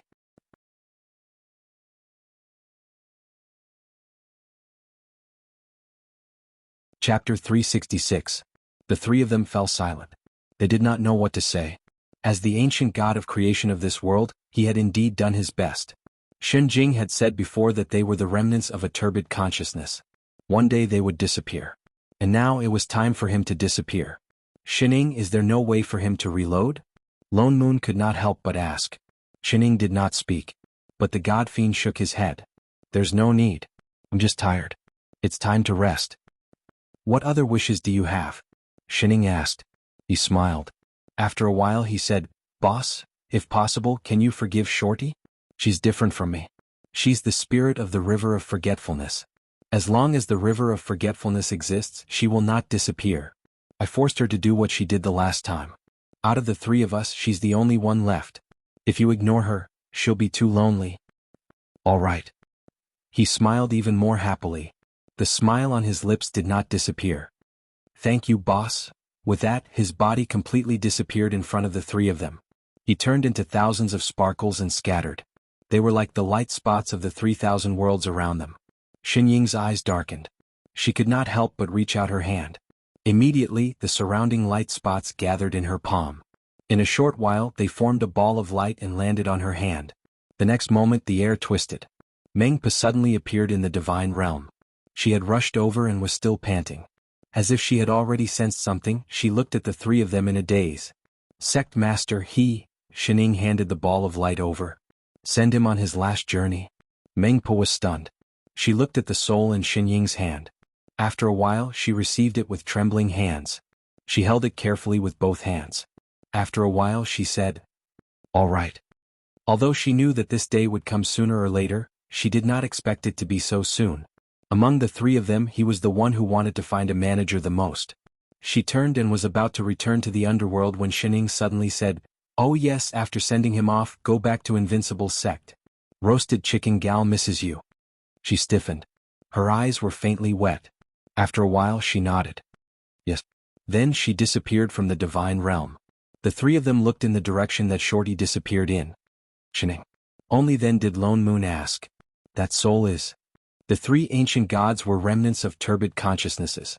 By right they could not be reincarnated. If they disappeared, they would disappear forever. I used the last of his aura to transform his soul, Shining explained. Lone Moon nodded and sighed. Ever since the birth of the demon god, he had been working hard for this plane. Now that he could finally rest and have the chance to reincarnate as an ordinary person, that was probably what he wanted. He once again looked in the direction where Mengpa had disappeared. However, even if she had reincarnated, the god fiend was no longer the same god fiend. Hong Meng's speed was very fast, perhaps because he could return to the dimension. In less than an hour, he returned from the small world with an excited look on his face. His hands were still carefully holding Wang Zichuan. As manager were done. The way he looked at Shining had long lost the bone-deep hatred in his eyes. It was filled with reverence and excitement. "Oh." Shining nodded. "What should we do next?" Shining thought about it but did not answer. Lone Moon answered, "Let's wake the people on the ground first." With that said, he pointed to the 11 people on the ground who had not woken up and gave I Ching a look. I Ching nodded. The two of them walked towards those people, one on the left and one on the right. Hong Meng was stunned. Only then did he remember that those people on the ground were his own people. He hurried over to help. Yes. Those people were beaten by Shining. Naturally, their injuries were more serious. But Lone Moon and I Ching were assistants after all. What's more, they were in this plane. They helped to regulate their breathing. Those people finally woke up. It was just that they might not be able to use sorcery for a year and a half. Lone Moon saw that most of them had woken up. Hong Meng also explained to them one by one. Then he nudged a certain person who was chewing on her fruit. "You can begin." Shining then stood up lazily. How troublesome. She directly brought up a light screen and operated it. Instantly, an array formation appeared on the ground. Shining gestured for Hong Meng to stand on it. In the next moment, a data frame popped up beside her. It was filled with the other party's data. Shining looked through it carefully. Then she nodded. "It's done." She located the other party's original plane position. Then she raised her hand and drew a line in the air. Immediately, a plane passage appeared in front of everyone. But different from the previous white passage, this plane passage was black. There were also waves of unfamiliar aura coming from it. "Let's go." Shining waved her hand and walked in first. Everyone was delighted. Without thinking much, they hurried to follow her. Lone Moon's heart tightened. For some reason he had a bad premonition. Reflexively, he set up a few layers of defense arrays for himself. Then he walked in. Everyone felt their eyes darken. In the next moment, they were in a dark and empty place. There was nothing around them, including the ground. The few of them were not prepared. The sudden weightlessness caused them to crash into a pile. Their injuries that had just healed split open again. From time to time, they let out a series of cries of pain. More importantly, there was a lot of turbulence in the void. It directly surged towards them. When the few of them wanted to defend themselves, they were held back by their companions beside them. They could not even stand up. The scene was instantly chaotic. It was as embarrassing as one could imagine. Except for Shining and her disciple who came in first, and Lone Moon who was the last. "Ah, I forgot that your plane has already turned into nothingness." Shining, who was not at all affected by the turbulence, scratched her head innocently. Lone Moon, who had set up a defense array in advance, pursed his lips. Indeed, after being tricked so many times, he gained experience. He turned to look at the pile of people on the ground. His eyes darkened, but he still did not say anything. Shining was obviously doing this on purpose. That god fiend was unwilling to tell the truth even until his death. He probably did not intend to tell them at all. They could only respect his wishes. But he was still angry. No, it was our inconsiderate thinking. Hong Meng did not think much about it. After some effort, the few of them who had fallen into a pile separated. They all took out their defensive Dharma artifacts to block the turbulence from all directions. Oh, then I'm going. Shining turned and handed the box containing the small world to Father Nyo. She took 2 steps forward and took a deep breath. Then she punched downwards. The few of them heard a cracking sound. A white crack appeared in the originally pitch-black land of nothingness. It was as if the void had been smashed into pieces. The crack was very small. It was only about a meter wide. But it was especially obvious. Shining dusted her hands and stood up. Then she stepped onto the crack. Everyone could only hear a series of crisp cracking sounds. With every step she took, the crack became even wider. It was like a long wriggling snake, following her feet and extending into the distance. The surroundings of the crack also extended in all directions like a spider web. The originally empty land was like a curtain being pulled back. There was an earth-shattering change. In the originally chaotic land, clear chi began to rise and turbid chi began to sink. Substance slowly appeared under everyone's feet. Heaven and earth began to form.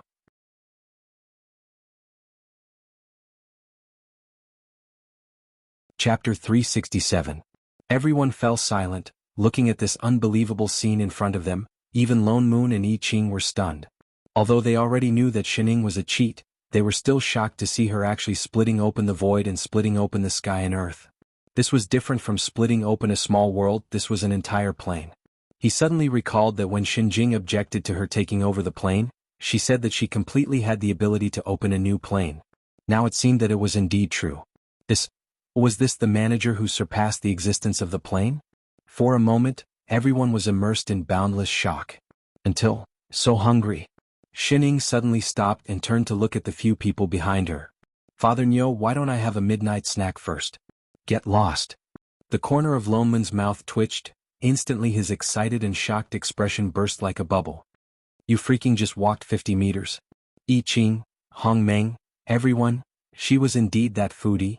Shining walked for a whole 8 hours before she completely split open the heaven and earth. Halfway through, she once requested to go on strike for more food. Fortunately, Chef had stock in his storage bag and kept serving tea and fruits beside her. Only then did a certain lazy person persist. It was clearly a shocking feat of splitting open the plane, but it made her feel like she was running a marathon. Now that the entire plane was basically formed, she no longer needed to continue walking along that opening crack. That crack would continue to spread and separate the heaven and earth. Until the new plane was completely formed.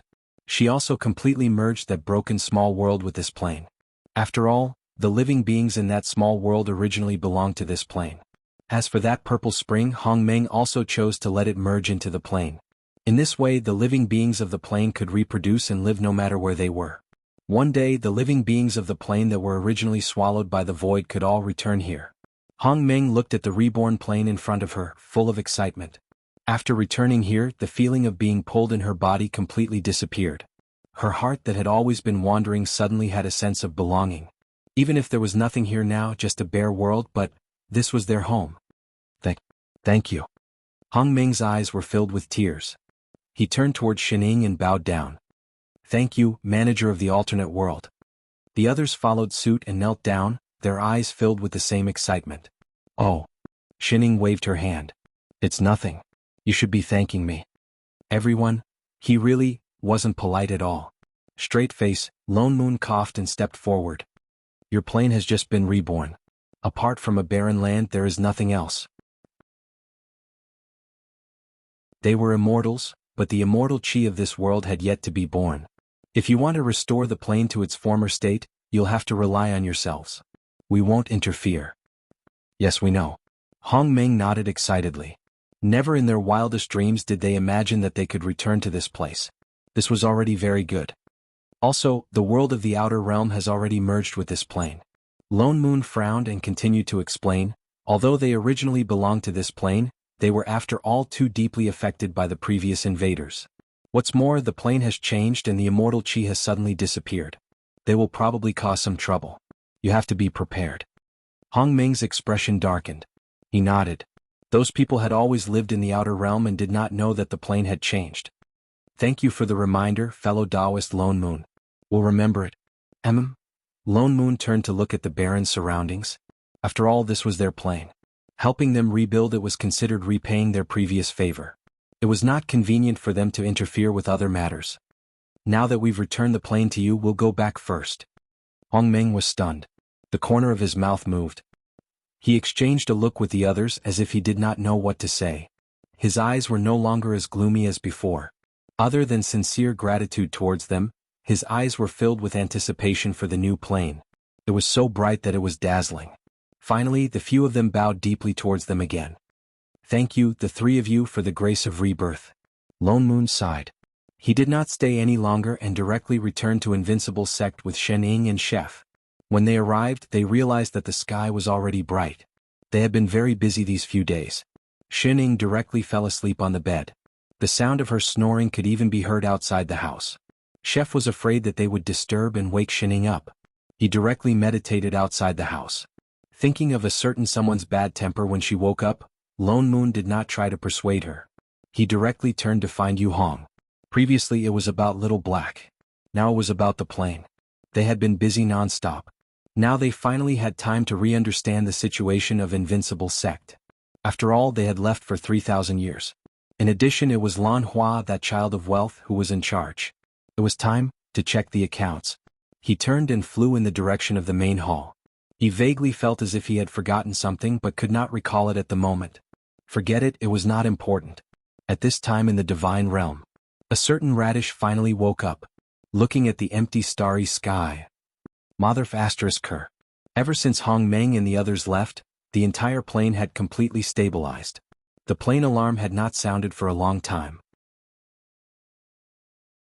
Shen Ying finally lived a blissful life of idling and waiting. Apart from occasionally being arranged by Father Nyo to water the radish, there were no other tasks. Radish was only brought back from the divine realm after Lone Moon checked the accounts. These years, the output of immortal herbs in the sect was far from the expected requirements. It was obvious that a certain plant was slow in production. But what was gratifying was that the financial situation of the sect was not as serious as Lone Moon imagined. According to the character of a certain child of wealth, 3,000 years had passed. It was already very good that the sect was not so poor that it pawned the heavenly palace. He did not expect the situation to be the opposite. Not only did the sect's income not decrease, but there was even a small increase year by year. It was practically a miracle. Boss Lan, what did you do? He could not help but ask. Lan Hua was stunned. He directly rolled his eyes. How would I know? Aren't the matters of the sect handled by Yu Hong and the rest these years? I paid the rent. Lan Hua immediately raised his claws. His expression said, don't try to accuse me. If you don't believe me, ask Yu Hong. Lone Moon. Speaking of which, did he misunderstand something? All these years he had always been a tenant in the sect. And the kind that needed to work for free. Did you forget that you also have the cultivation of a demon king? Lone Moon silently closed the account book. He decided to continue this beautiful misunderstanding. From next month onwards, the rent will be increased. Lan Hua. Is he even human? Lone Moon walked out of the main hall in a good mood. He had to say that Yu Hong did well.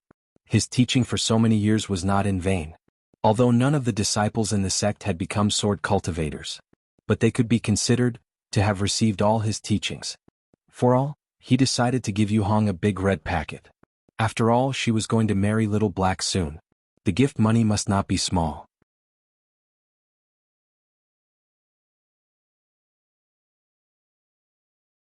Chapter 368. Yu Hong and Xiao He were about to get married. After the incident with Hong Meng, both of them realized their feelings for each other. Hence, Yu Hong relented and agreed to Xiao He's request. After confirming with both parties, Lone Moon decided to hold a dual cultivation ceremony for the two of them. When the news of their marriage spread out, people from all over the 10 Directions continent came to congratulate them. He didn't know if it was because the immortals and demons had been living in harmony for thousands of years, or if Black had been too high profile in his pursuit. Not only did it not cause any trouble, but many people also had a look on their faces. The two of them finally stopped messing around with each other. It could be said that they were celebrating together. Of course, except for the 10 sky fiends of the demon realm. Originally, they should have been the happiest when their demon king was no longer single. After all, they were the ones who had witnessed Xiao Hei's many years of heartbreaking pursuit. But they didn't expect that when Little Black took off his clothes, he took off his clothes as well. As soon as Yu Hong relented, he immediately left the people of the devil world behind, washed himself clean and planned to marry her. Furthermore, he refused to return to the position of demon king because there was a new demon king in the demon world. He was a man with a family now. How could he let work affect their relationship as a couple? He even added, "You devils without Tao companions don't understand." The 10 sky fiends vaguely felt that they had been stabbed with a knife. No matter how they tried to persuade them, they could not persuade them to go back. Seeing that the demons were without a leader, they had no choice but to seek help from Invincible Sect. "It's none of my business." Lan Hua looked at the 10 sky fiends that ran in front of him. "Why should I become a demon king? Among the demons, you are the only one with the cultivation of a demon king." The 10 directions sky fiends wailed. Weren't they at their wits' end? "I'm not going." Lan Hua directly refused. He had just paid a year's rent before the price hike, and he hadn't even finished living there. Besides, now that Good Heart and the others had returned, he didn't even need to worry about the sect anymore. He didn't want to live such a good life. Why did he come to the devil realm to pick up the mess? Isn't it good to go to the back palace every day to get a free meal? The 10 sky demons were on the verge of tears. It was clearly the position of the strongest supreme being in the demon world. Why did they despise it so much when it came to them? Seeing that Lan Hua had made up his mind, no amount of persuasion worked. The few of them had no choice but to shamelessly beg Lone Moon. In any case, they don't care. "You married one of our demon kings, so you have to return one to them." Lone Moon was not angry. Instead, he kindly pointed out a path for the Sky Fiends. If they could not find Little Black, the former demon king, they could look for the former demon king. For example, a certain Tracheitis, with the surname Jean. As he spoke, he silently took out a map. Of course, it was the kind that required money. After emptying all the immortal stones in their pockets, the Sky Fiends left with the map in their hands doubtfully. Invincible Sect finally welcomed the day of Yu Hong and Little Black's dual cultivation ceremony. Perhaps it was because Yu Hong had managed the sect too well in recent years. All the 10 Directions continent's heavenly emperors were present. Moreover, all of them came to congratulate him with sincerity and even prepared lavish gifts. However, when they entered the main hall and saw a certain officiator leisurely nibbling on a fruit, they stumbled and almost fell to the ground. The 9 of them instantly blocked the entrance, unable to advance or retreat. High Goddess. Is identical to... Were they seeing things? When did she come back? Why didn't they know anything about it? Hallucination. This must be a hallucination. Hey. Shining waved the fruit in her hand and greeted the crowd. Long time no see. Everyone trembled and looked at the person in front, Celestial Emperor I Ching behind her, and Lone Moon who was looking at some list at the side. Only then did they realize that it was true. The Invincible Sect Master, that living ancestor, had returned. So scary. Suddenly they felt pain all over their bodies. Goddess. After all, they were all Celestial Emperors. They were stunned for a few seconds before they stepped forward and cupped their fists in greeting. Then they smiled stiffly at the other 2 to greet them. Emperors, please don't stand on ceremony. Lone Moon kept the list in his hand and smiled as he stepped forward to greet them. We haven't seen each other for many years. You look as good as ever. Today is a joyous day for our sect. There's no need to bow. Everyone please take a seat. As he spoke, he led everyone to sit down in the hall. His smile was like a spring breeze. He was so enthusiastic that the few of them forgot about the fear of a certain someone above them. Unconsciously, everyone sat down. The shock they felt when they saw Shining also eased a little. Looking at the exceptionally enthusiastic Lone Moon in front of them, they did not know why, but they felt as if something was about to go missing. Shining, on the other hand, continued to eat her fruit after greeting them. Her gaze swept across the 9 celestial emperors who were seated. To them, 3,000 years had passed. But to her, it had only been a few months. She still remembered these people. For example, the one on the right. Hey little bird. She tilted her head and looked at Wu Hong. Bird is here. You've put on weight. Wu Hong was just about to stand up when his legs gave way and he fell from his chair. He looked like he was about to cry. Exalted Goddess, I really can't eat this. He had to lose weight when he got back. Immediately. She did not want to eat it. Seeing that he looked like he could not stand up, Shining kindly looked away and turned to Biao Ting. Spoon? Spoon is here. You smell so good today. Did you bring a perfume pouch? Clang. Before she could finish speaking, another person fell to the ground. Exalted goddess. My skin is rough. I don't taste good at all. Shining, who just wanted to catch up, hashtag my friends all seem to be calcium deficient hashtag, Master, I made some pastries yesterday. If you're hungry you can fill your stomach first. I Ching immediately placed a few plates of pastries on the side table. Indeed, he successfully attracted Xin Ying's attention. She gave up on catching up and focused on eating the pastries. Little Bird and Little Biao heaved a sigh of relief. Their eyes lit up and they looked at I Ching gratefully. So Celestial Emperor I Ching was such a good person. I Ching, who was used to feeding them. The Dao partners who held the dual cultivation ceremony were different from the couples in the mortal world. In the immortal world, dual cultivation required a life and death contract. But compared to the marriage in the mortal world, it was obviously much simpler. All they had to do was escort the bride, thank the master and form the contract.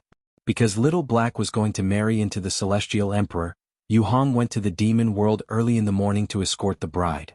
Because there were many immortals from all the continents, the scene was very lively.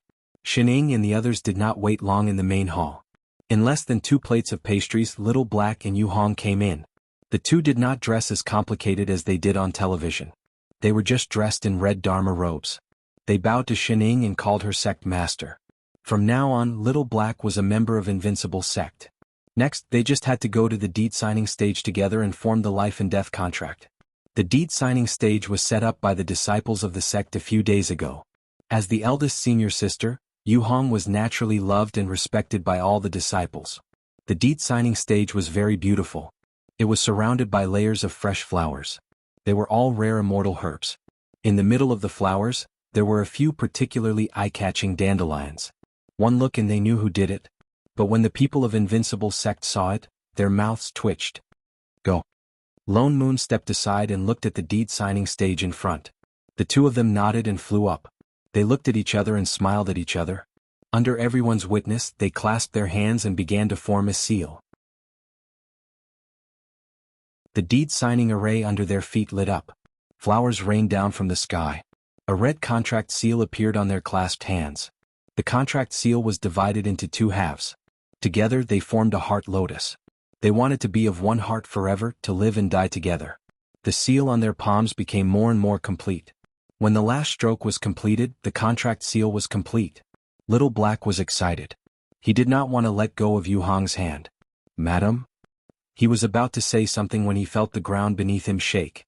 His expression changed. Be careful. He reflexively hugged Yu Hong and rolled on the ground. The next moment there was a loud rumble. The originally beautiful deed signing stage directly collapsed. The layers of celestial flowers on it withered in an instant. A gloomy aura shot up into the sky. The 9 heavens, which were usually clear and sunny all year round, instantly turned gloomy.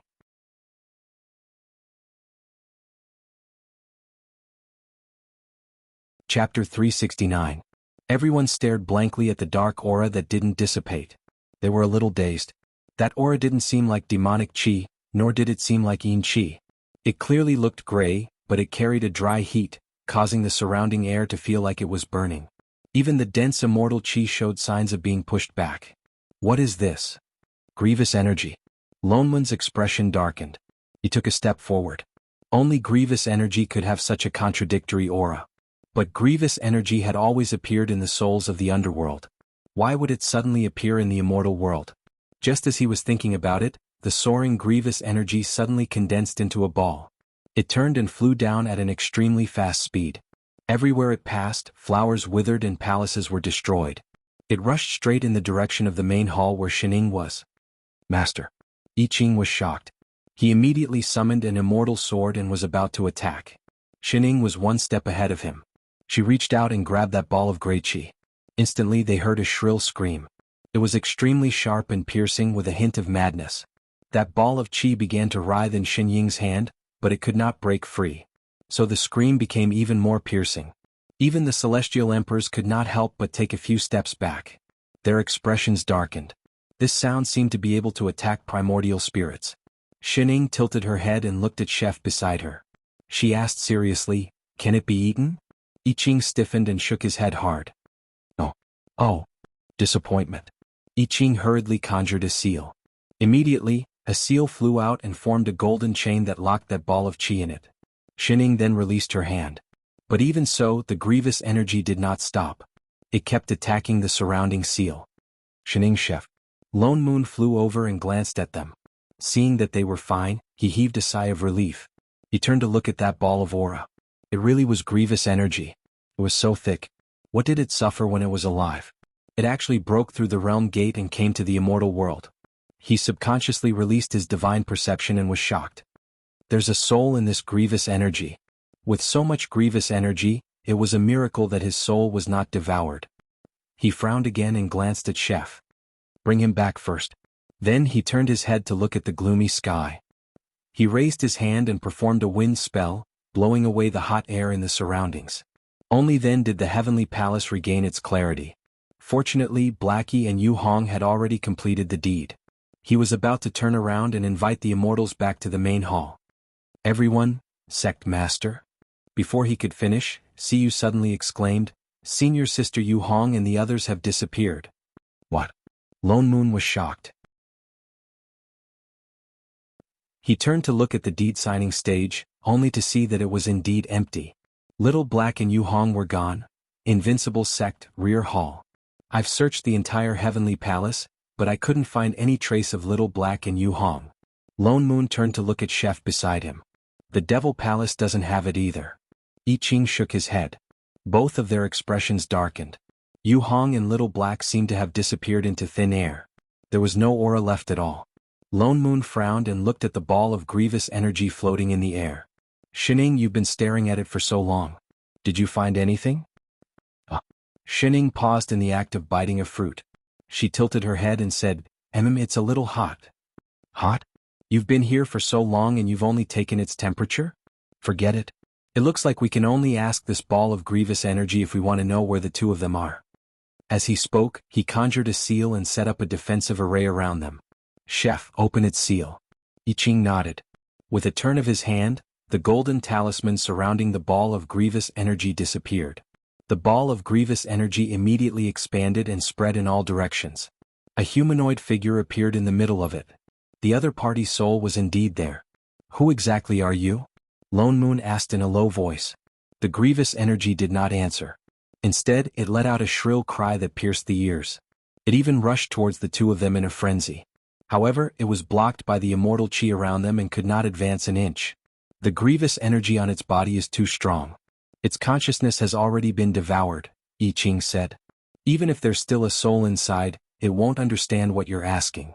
Lone Moon frowned. He looked at the gray figure that was rushing towards the two of them. Suddenly, he thought of something.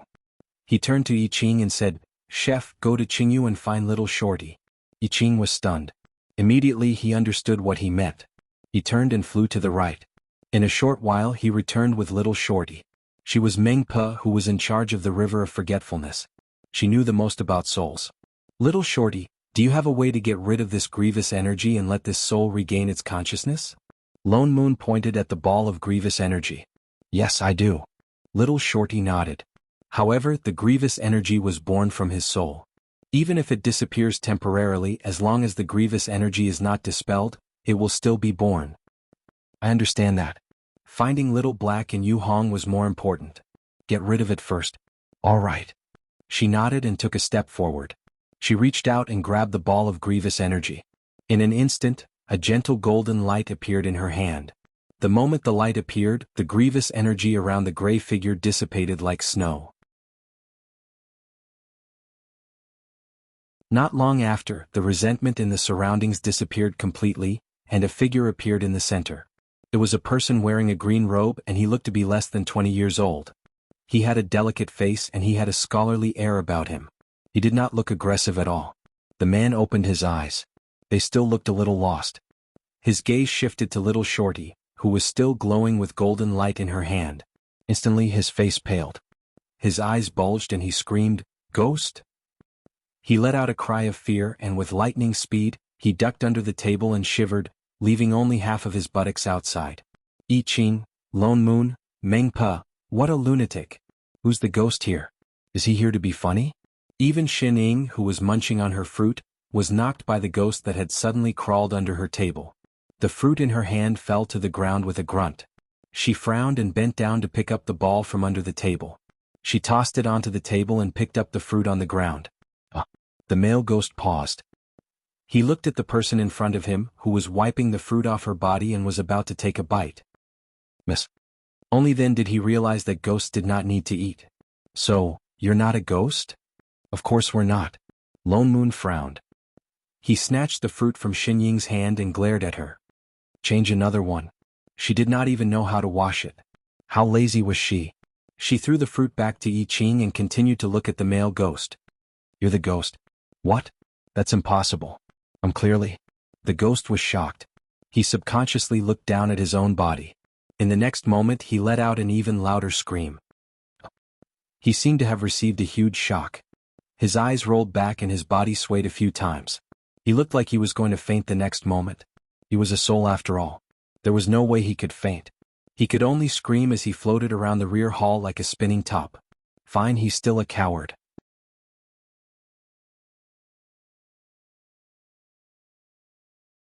Chapter 370. 5 minutes later. Am I dead? The ghost finally stopped screaming. He lay on the ground with a defeated look, accepting the fact that he was a ghost. Tell me, who exactly are you? Lone Moon stepped forward and scanned him from head to toe. Why did you come to the immortal realm, and where did Little Black and Yuhong go? What? The man's eyes widened. He was even more shocked than Lone Moon. This is the immortal realm. You're immortals. He quickly looked around as if only just realizing the immortal chi around him. His eyes widened in disbelief. Could it be that I ascended to heaven after I died? His eyes lit up, full of excitement and agitation. He did not look fake at all. Lone Moon frowned even deeper. He exchanged a look with I Ching. What was going on? This situation was not right. You don't know how you came to the immortal realm? The male ghost was stunned. He looked at them, no longer terrified. Instead, there was some respect in his eyes. Didn't immortals bring me up? Am I going to become an immortal in the future? The corner of Lone Moon's mouth twitched.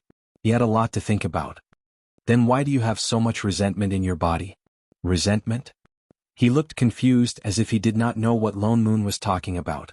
After a while, he cupped his fists and said, This exalted immortal. I really do not know what you're talking about. What happened to me? Amnesia? It couldn't be. Lone Moon's expression darkened. I Ching stepped forward and asked, Do you remember how you died? He stared blankly for a moment, then his expression turned ugly. He seemed to be desperately trying to remember something. Even the resentment in his body seemed to be coming back.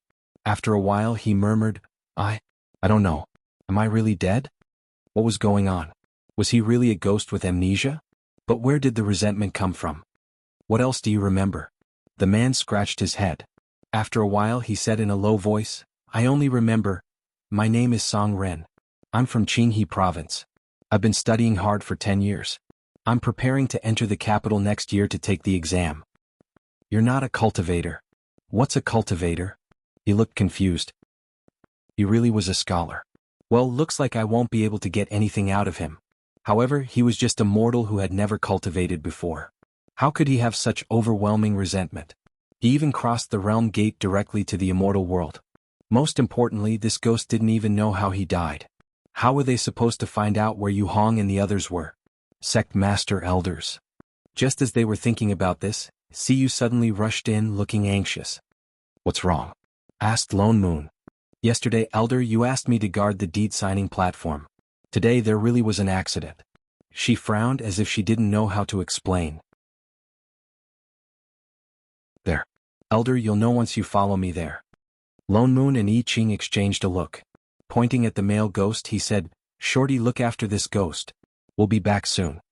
With that said, he turned and was about to leave when he paused and added, and look after Shining. He had already lost 2 ghosts. He did not want to add another 3. Yes, Elder. Shorty's eyes lit up and he nodded vigorously as if he had just won a prize. Lone Moon then walked out with I Ching. Meng Per immediately moved in front of Shining, her eyes shining. She looked like she was presenting a treasure to Shining. Sect Master, I've grown something especially delicious these few days. Since Elder Chef is not around, would you like to try it?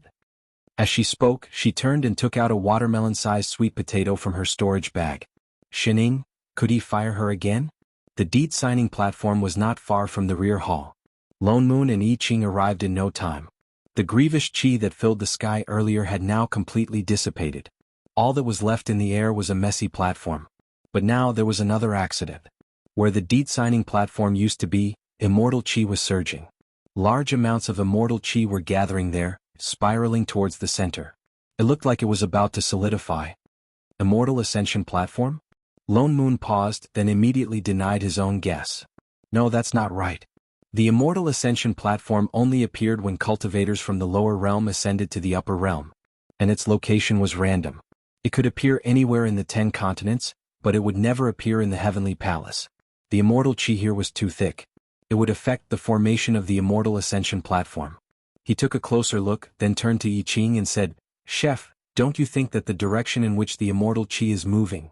It's the complete opposite of the Immortal Ascension Platform, I Ching said. The two of them were shocked. Lone Moon immediately turned to the person behind him and said, See you inform the disciples in the sect not to let anyone near here. Then he turned to I Ching and said, Seal off this area. I'll go to the right. I Ching nodded and flew to the other side. The two of them conjured a seal and set up an array. Instantly, a wall of light lit up in both directions, forming a translucent circle. It directly surrounded the area where the immortal chi was gathering. After a while, the crazy gathering of immortal chi began to slow down. Lone Moon frowned. Indeed, that was the case. The Immortal Ascension Platform was formed by the gathering of immortal chi. But most of the immortal chi came from the tribulation lightning of the cultivators from the lower realm. So it was actually the immortal chi of the lower realm that broke through the realm gate. But the immortal chi here was the complete opposite. Instead, it was the immortal chi of the Heavenly Palace that was surging towards the center. He and I Ching sealed off this area completely. Only then did the immortal chi stop. The two of them exchanged a look and flew in.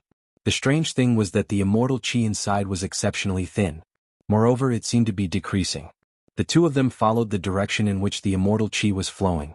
Only then did they realize that in the center, there was a crack the width of a finger. The crack was not big. If one did not look closely, they would not have noticed it. But the immortal chi in the surroundings was surging towards it. The realm gate. Lone Moon was shocked. This crack was obviously connected to the lower realm. That coward broke through the realm gate using grievous chi. But the realm gate should have closed immediately after he came up. Why was this one still here? It seemed like the immortal chi was gathering here. It probably flowed into the lower realm. He used his divine perception to scan the area.